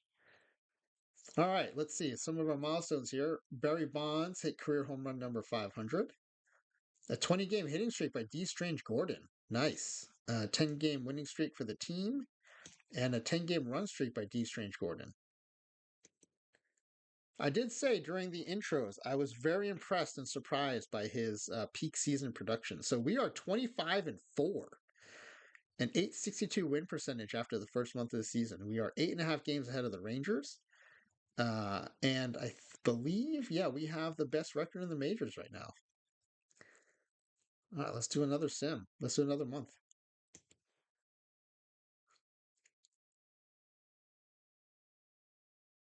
Yeah, D. Strange Gordon leading the league in hitting right now. Vlad Guerrero, I don't know if that's junior or senior. I think it's senior leading the league in home runs. All right, another set of accomplishments here. Eight consecutive hit streak by Ray Boone. Batter of the month, Vlad Guerrero. 4-game home run streak by Vlad Guerrero. I'm assuming this is senior because I think junior has junior in his name. 6 consecutive hits by D. Strange Gordon and 8 consecutive on base streak by Ray Boone. All right, so 2 months in, we are 44 and 14. Our win percentage come down a bit, but we are still 12 and a half games ahead of the Rangers, and we are still the best record in the majors. And let's go ahead and sim to the announcement of the All-Star teams.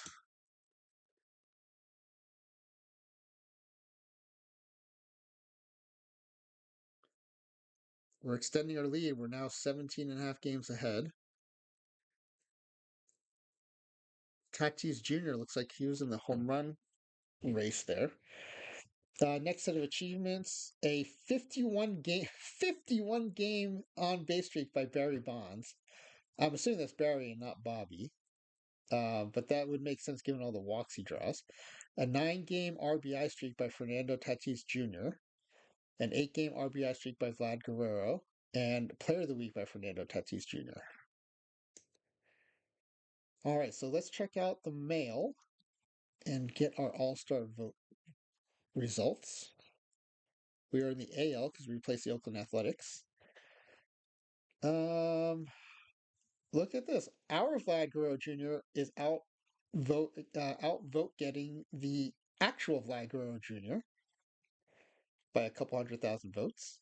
D. Strange Gordon leading the voting at second base. Ray Boone third at third base. Barry Bonds only third in the voting for left field. Fernando Tatis Jr. third in the voting at center field. Let's see. Vlad Guerrero Sr. at DH, second in the voting. None of our pitchers are in the vote or getting votes though. That's interesting. Okay, so let me copy this, and I like to paste it to a notebook file folder here. Notebook file, I mean. Note. Is it notebook or notepad?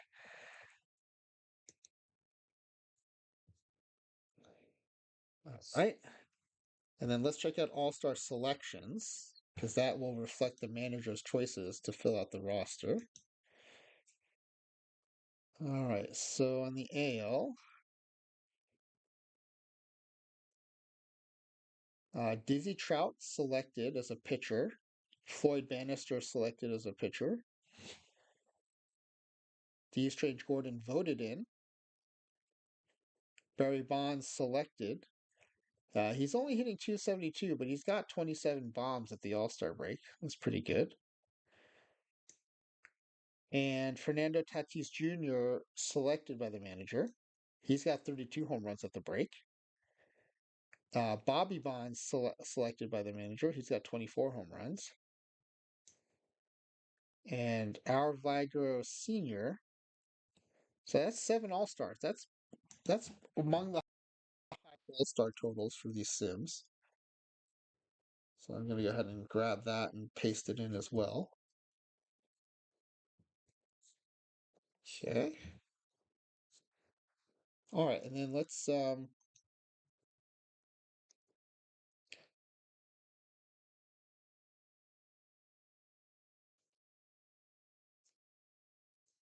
so when we went to the day of the All-Star announcement, so we still need to sim the game. So we'll sim the day.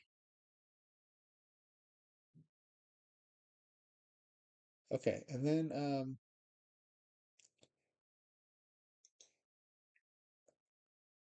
let's sim through the home run challenge. We can sim round by round. So Vlad Guerrero Sr. from our team advances. Aaron Judge beat out our Barry Bonds, and Shohei Ohtani beat out our Fernando Tatis Jr. So our sole representative now in the second round is Vlad Guerrero Sr. And he got beat by Wilmer Flores, so it's down to him and Aaron Judge. And Aaron Judge wins the home run competition. 11-10. That was a good one. All right, so then we will go to the actual All-Star game. And we'll just do a quick play. I'm not going to hide scores for this. We'll just see what happens. So the AL wins 2-1 in a pitching duel. Aaron Judge went 1 for 3 with a home run. Shohei Ohtani went 1 for 1 with a triple, a run, and a walk. And Xander Bogaerts for the National League went 1 for 1 with a run. Let's just see if any of our players got into the game. Let's see. D. Strange Gordon started, went 0 for 3. This is Bobby Bonds, came in as a pinch hitter, went 1 for 1. Fernando Tatis Jr. went 1 for 1 as a pinch hitter. This is Barry Bonds, drew a walk as a pinch hitter. Oh, that's the actual real Bobby Witt Jr., not our Bobby Witt Jr. And then Vlad Guerrero pinch hit and went 0 for 1. And then, did any of our guys pitch? Floyd Bannister got the save. Nice. Nice job. That's a pretty good showing for our team there. All right, so we'll go back to the standings page and we will sim the rest of this month. That'll take us to the trade deadline. And we are 24.5 games ahead. Vlad Guerrero with a 39 game on base streak, and Floyd Bannister with a 10-game shutdown streak. He's really flourishing in the bullpen there. All right, we are 79-28, 738 win percentage, 25 games ahead of the Astros. And we do still have the best record in the majors. All right, we will now sim to the roster expansion date of September 1st. And we are filling up the stat sheet too with the yellow ink up there. Top 3 in home runs, top 3 in RBI, top 2 in batting average.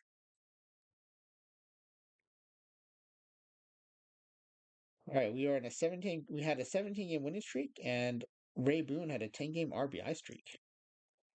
So we have already hit 102 wins, and it is September 1st. We're 32.5 games ahead of the Rangers, and we have by far the best record in the majors. All right, we will go ahead and sim to the end of the season.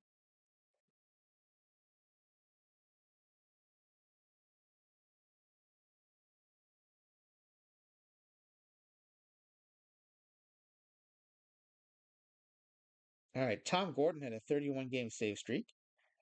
Steve Trout was pitcher of the month. And 24-game streak without a run by Tom Gordon. Wow, our closer was really bringing it this season. Okay, we have clinched a playoff spot. Uh, this is with one game. So when you sim to the end of the regular season, it takes you to that day, but it doesn't sim the day. So we still have 161 games. So we need to sim the last game.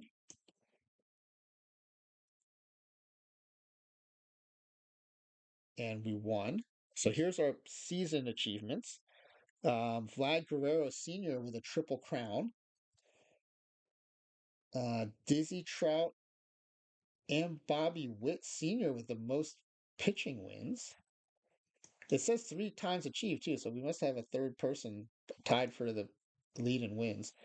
Home run champ Vlad Guerrero, batting champ Vlad Guerrero, 2020 player Fernando Tatis Jr. representing the Padres. And then going to the playoffs. All right, so let's check out some stats. I'm going to screenshot these stats.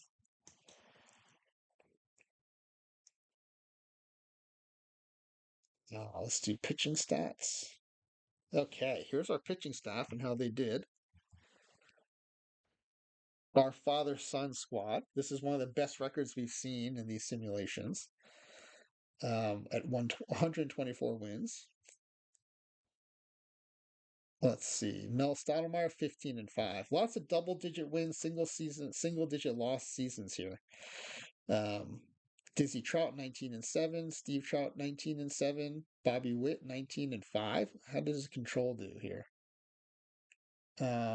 Yeah, 3.9 walks per nine. That's probably close to his career best.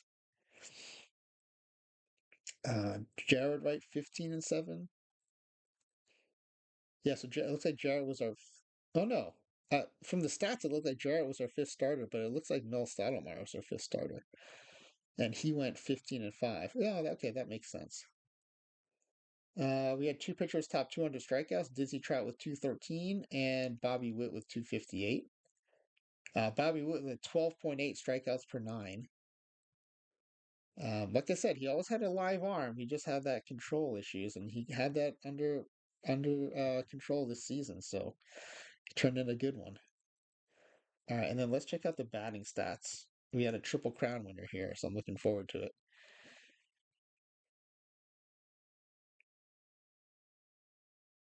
I'm gonna expand this screen. Hopefully, it doesn't crash. Does it still crash when you change the screen size? I hope not. Okay, I just want to get a screenshot with all the stats in one shot. All right, so I'm gonna sort by OPS. Okay, we had players with above 1,000 OPS and a couple more with 900 OPS. So Barry Bonds, 1139 OPS, 53 home runs, 126 RBIs, 144 runs scored. Uh, what happened to Ken Griffey Sr.? Oh, he just did not get much playing time. So Senior hit 372, 1030 OPS, but on a small sample size, he only got 94 plate appearances and 78 at bats. So really, it's three players with 1,000 OPS. Vlad Guerrero Sr., who won the Triple Crown, 54 home runs. So he edged out Barry Bonds by one on the home runs. 174 RBI, massive home run season. Yeah, Gomberkili's 124 wins is impressive. It is way more than I thought. Um, with that all rookie team, we had studs all over the place because, we didn't have the constraints of having father son duos. There were some players that, made the team to round out the roster, but I didn't think we had the talent to do 124 wins, but we sure did. That's a massive RBI season, 124 RBI and 337. Wait, how did he? Oh, because Griffey Sr. had a small sample size. That's right. And then Griffey Jr. Well, he only had. Wait a second. He did. He got. He got. Oh, I see. Because the AI must. It looks like the AI was platooning Tatis Jr. and Griffey Jr. Because Tatis Jr. There's no injuries, so Tatis Jr. played 33 games, 132 player appearances. Griffey Jr. played in 74 games with 266 plate appearances. So we're still missing some center field plate appearances. I wonder where they went, but yeah, that's interesting. That's a heck of a platoon, I guess. Griffey Jr. and Tatis Jr. Um, and then Ray Boone had several hit and on base streaks. He finished with a 299 average and an 890 OPS, and a lot of double digit home run guys here. Tatis Jr. with Oh no, that's Tatis Sr. I was looking at. So okay, he was not platooning. Tatis Jr. got he. It looks like he started the vast majority of the games in center field. Okay, so yeah, Griffey Jr. just got pushed to the side by Tatis Jr., which is crazy to think about. But Tatis Jr. 49 home runs, 270 average, 914 OPS, 137 RBIs, and 131 runs scored. And then lots of double-digit stolen base totals over here too. I noticed. D. Strange Gordon leading with 36. Craig Biggio with 21. Who's this with 26 up here? Oh, Tatis Jr. Wow, Tatis Jr. almost went 20-50, or I guess 50-20. He had 49 home runs and 26 steals. That's awesome. That's a fun stat sheet there. Although I am bummed that Griffey Jr. got benched, but AI is gonna AI. All right, so then let's do the playoffs. So I like to do the playoff tree until we get to the World Series. So in the wild card, it's the Orioles and the Rangers, and the Phillies and the Brewers.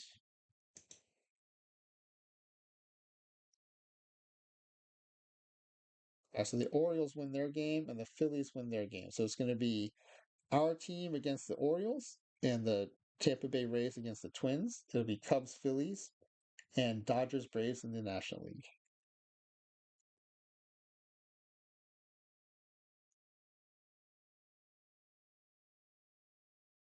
And we've swept the Orioles. The Rays get past the Twins 3 games to 2. The Cubs sweep the Phillies, and the Braves sweep the Dodgers. So all sweeps except for the Tampa Bay Twins series. All right. Hopefully, we get into the World Series here.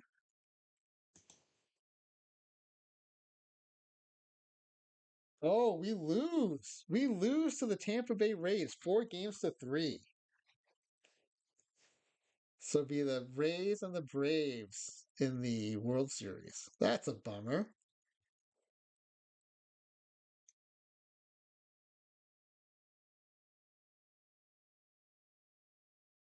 Well, at least we lost to the World Series winners. The Tampa Bay Rays go on to win 4 games to 3 over the Braves.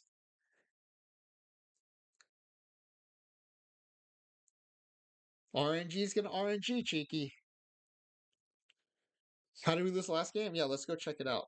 I can go to our schedule and we can get it. We can pull up a box score.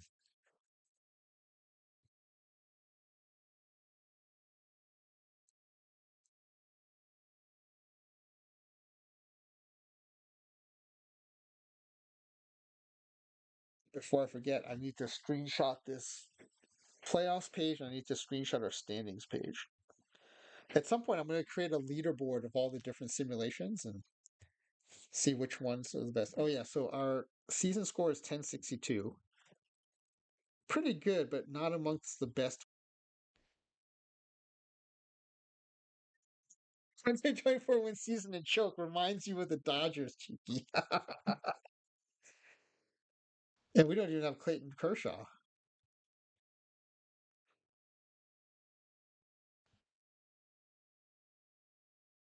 All right, it says the season's over. Your season score is 1062. This is the perfect score. You're an OTP god. Let me. I also need to. Wait. So let me screenshot.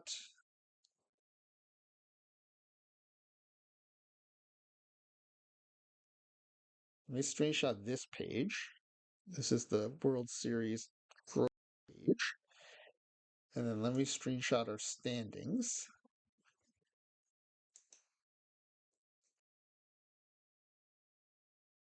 There we go. Standings.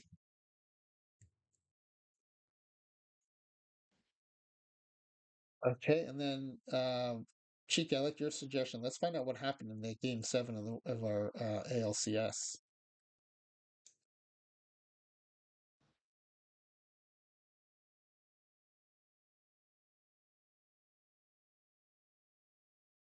We lost. Oh, the killer was uh, game 6. We lost 2-3 in 11 innings. So that was our chance to end it. And we didn't end it, and then we end up losing. But in that last game, oh, look at that win percentage chart. We had it in the 7th, gave it back in the 8th. We had it in the 6th, gave it back in the 7th, and then lost it in the 8th. Let's see what happened in the 8th there, in the game log.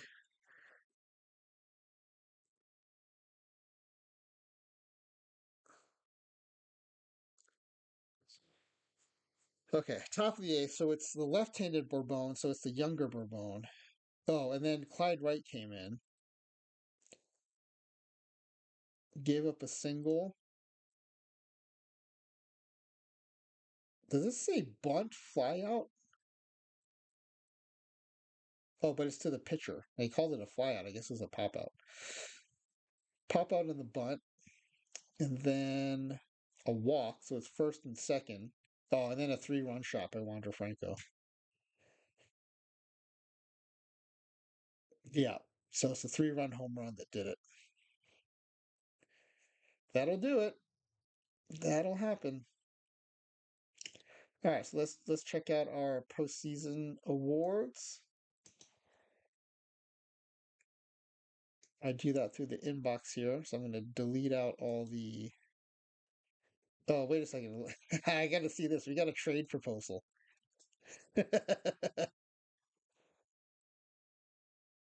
They want to trade Logan Allen for Mel Stottlemyre. That's not a crazy trade, I guess. Do we have any other trade proposals? I'm kind of curious now. I should start looking at those. Those could be interesting. Here's another trade proposal from the Phillies. They want to trade us Matt Strom for Craig Biggio. The Yankees want to trade us Jimmy Cordero for Bobby Bonds. These were fun. I like these. I never thought to look at these before. Uh, okay, we already heard that one. The Cubs. The Cubs want to give us Mark Leiter Jr. for Bobby Bonds. The Mets want to give us David Robertson and Garrett McMillan for Bobby. Bobby Bonds is a hot commodity, I guess. There are multiple teams trying to trade for him. There's another one from the Mets. That's the David Robertson. Okay. Oh, that's fun. I'm going to look at those next time. The trade requests. Those are interesting. Okay, so I'm going to clear out the inbox and we'll do the postseason awards and then we'll be done. All right, so let's sim to the Great Glove Awards.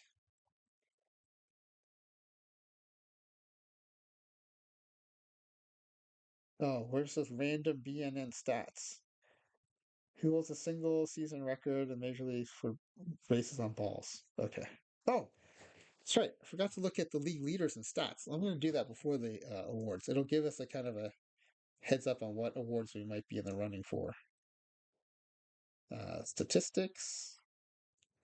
And then I don't know why it always defaults to combined, but we'll look at AL. Okay. So we had three of the top eight in batting average: Guerrero, D. Straight Gordon, and Ray Boone. Four of the top eight in home runs. Five of the top eight in RBI. Two of the top eight in base percentage. Four of the top eight in slugging. Four of the top eight in OPS. These are just some massive seasons. I mean, 124 wins. I think even this team was playing like punching above its weight because I don't know that Ray Boone does this every season. Um, I mean, and I think even for Tatis Jr., I think is punching above his weight this season too. So we might have just caught the good end of a fluky season here. But Vlad Guerrero with 225 hits. Um, Look at all these runs scored. We had five of the top eight in runs scored. Um, Curiously, no one in the top eight in doubles. Two of the top eight in triples. That's D. Strange Gordon and Bobby Witt Jr. All right. Let's check out the pitching leaders.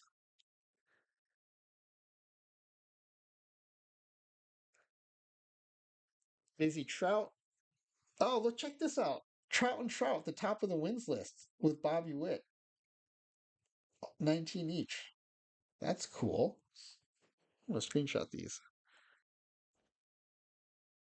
Oh, that's really cool. Three 19-game winners to lead the league. And Bobby Witt Sr. leads the league in strikeouts with 250. Did he also lead the league in walks? Nope, only seventh in walks.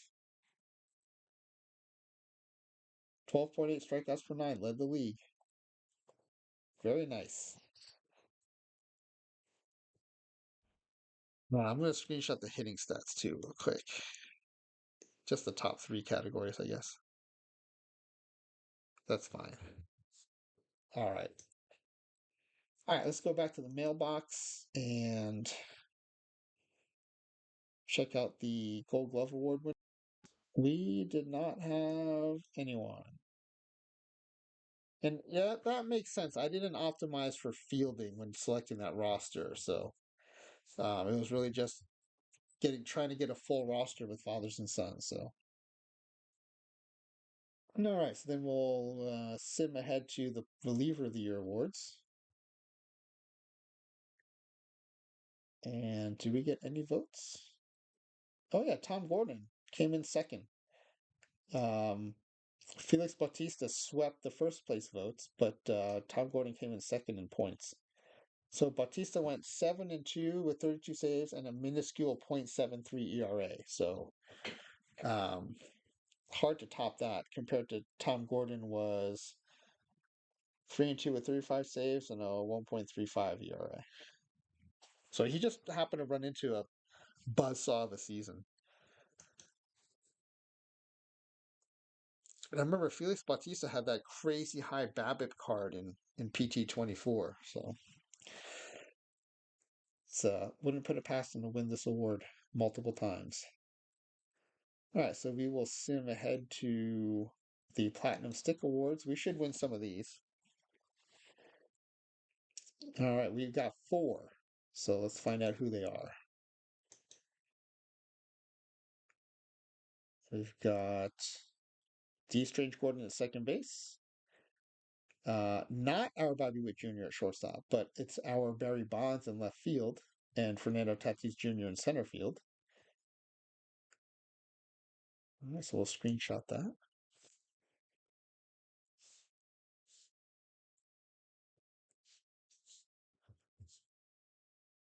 And it's interesting that the AI pushed Griffey off the starting lineup. I thought for sure it would put Tatis Jr. at short, but I guess they wanted Bobby Witt Jr. at short, and then wanted that Tatis Jr. bat in the lineup. So, all right, we'll sim ahead to Rookie of the Year, and I don't know that we had anyone eligible, so I'm not surprised they didn't win. Shiki says, to be honest, I want Witt Jr. at short too. Yeah, I did not see his double play today.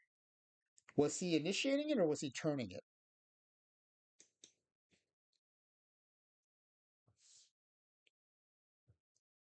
I'm assuming he was turning it because when someone puts in an impressive double play, it's usually the turn. Willie Mays catch. Oh, interesting. An outfield double play. Willie Mays catching left field and then through to second. They double the guy up at first. So was Bobby Witt Jr. the cutoff then?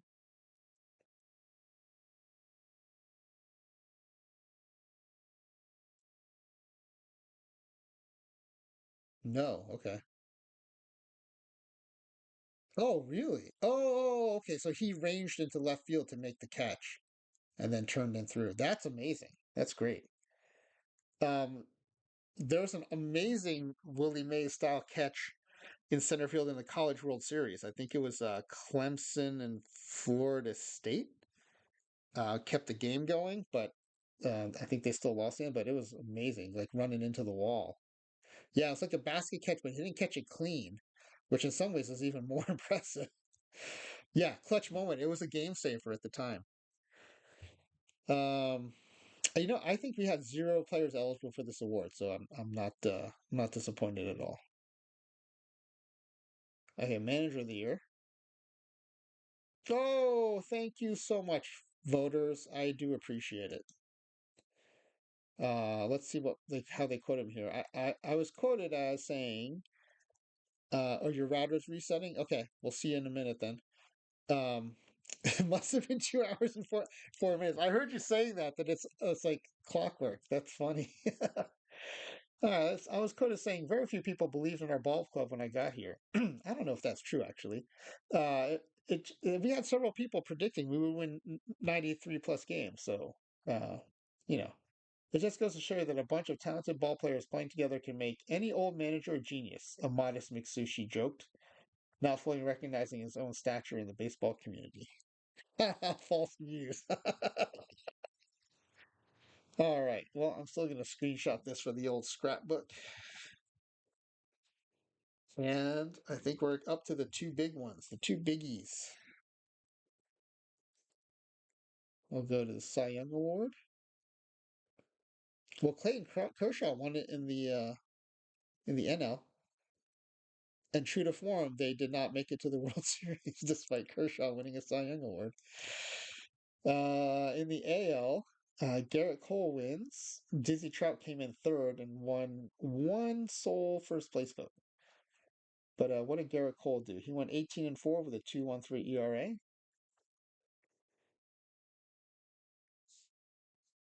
And I'm going to go ahead and take a peek over at this National League one and see what Kershaw did. He went, wow, he swept the first place votes, 18-7 with a 2.48 ERA. Okay. All right. And then let's go to the MVP award.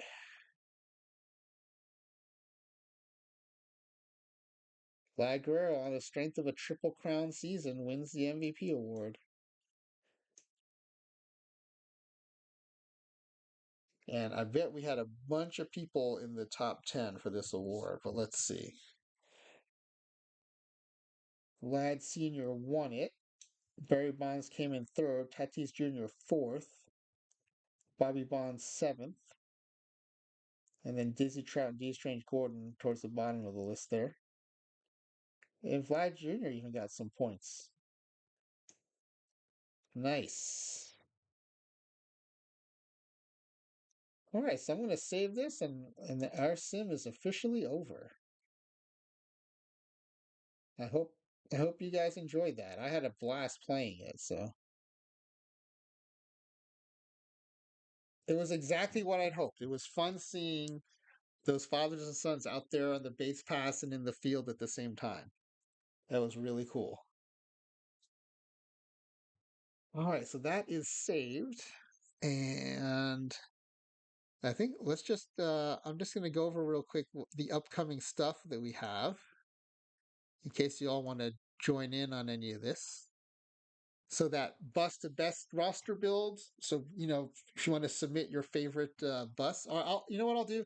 I'll share the roster it is now, so you don't have to send in a bunch of names that are already on there. And then if anyone's missing, by all means, let me know, and it'll be fun to learn about some new bus that I hadn't heard of before, or just might have forgotten.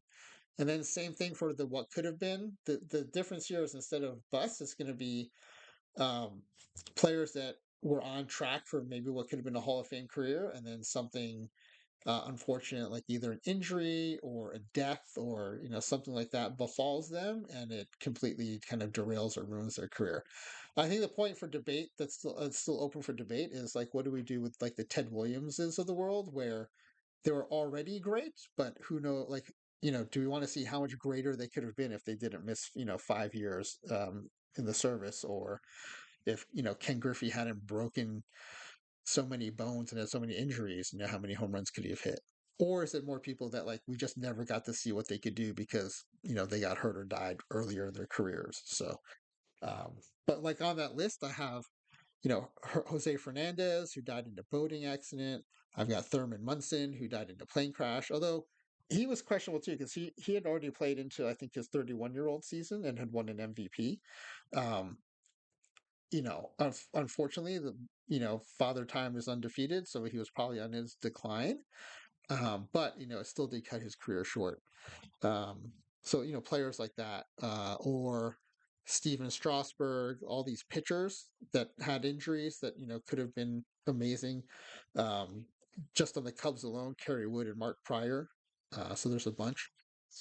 And then as a Mets fan, I want to put Jacob DeGrom on that team because he won a couple Cy Young awards, had great seasons, but he's had tons of injury issues, and so what could he have done if he'd been like a healthy 15-year major league starter? So I think on that one, it's less a matter of like the names, or more a matter of like how do we want to think about like who makes the team. And then I've got this new weekly series that I'm gonna do a roster reveal for later this week. We'll do pitchers one day and batters the next day, and that team is going to just be a part of an ongoing save that I will just play one or two games each week. in the stream. And when you see the roster reveal, you'll know why I'm excited about the team, and I think it'll be fun. So, but yeah, that's it. Let's find someone to raid into. Um,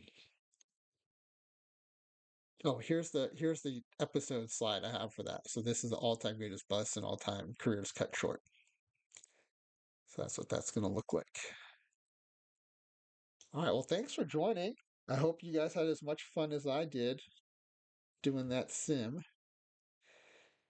And for those of you who haven't done sims like that, I hope you learned something about the base game and how to do it. So let's find if anyone is streaming the park baseball, or if Cheeky, if you're still on, are you gonna stream? I can raid everyone back to you because no one is streaming OOTP right now. Nope, you're okay. You're out. Good night. Good night, Cheeky. I guess I will just send everyone to Alf then. Find a creator stream. I don't know how to do that. I don't know how to do that stream search thing you were doing. No Alf? Okay, I'll try to find a creator stream. How do I do that? I would like to do that. Just go to browse. Okay. Browse. Oh, creative. Oh yeah, I should share the screen with you, right?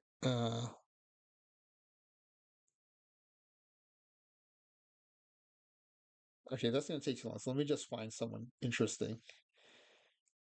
How about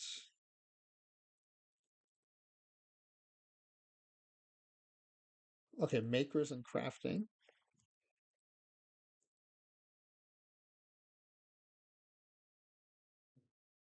Hopefully no X-rated stuff on screen. It'd be funny if that keyboard lady was like on. That lady who's doing like custom keyboard designs. There's an embroidery lady. I don't know what SMOL house bath for lost girl means. You pick someone who responds to the chat and seems like they would appreciate the viewers. Okay.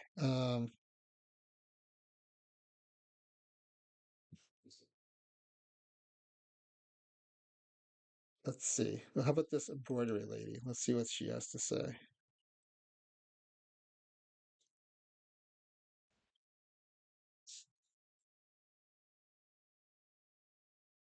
She has 43 viewers.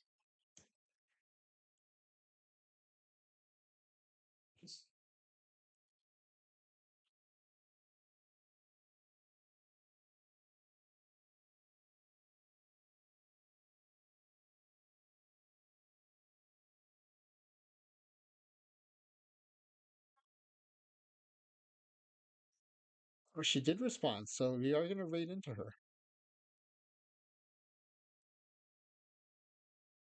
All right, I'm gonna rate Offie and Stitch.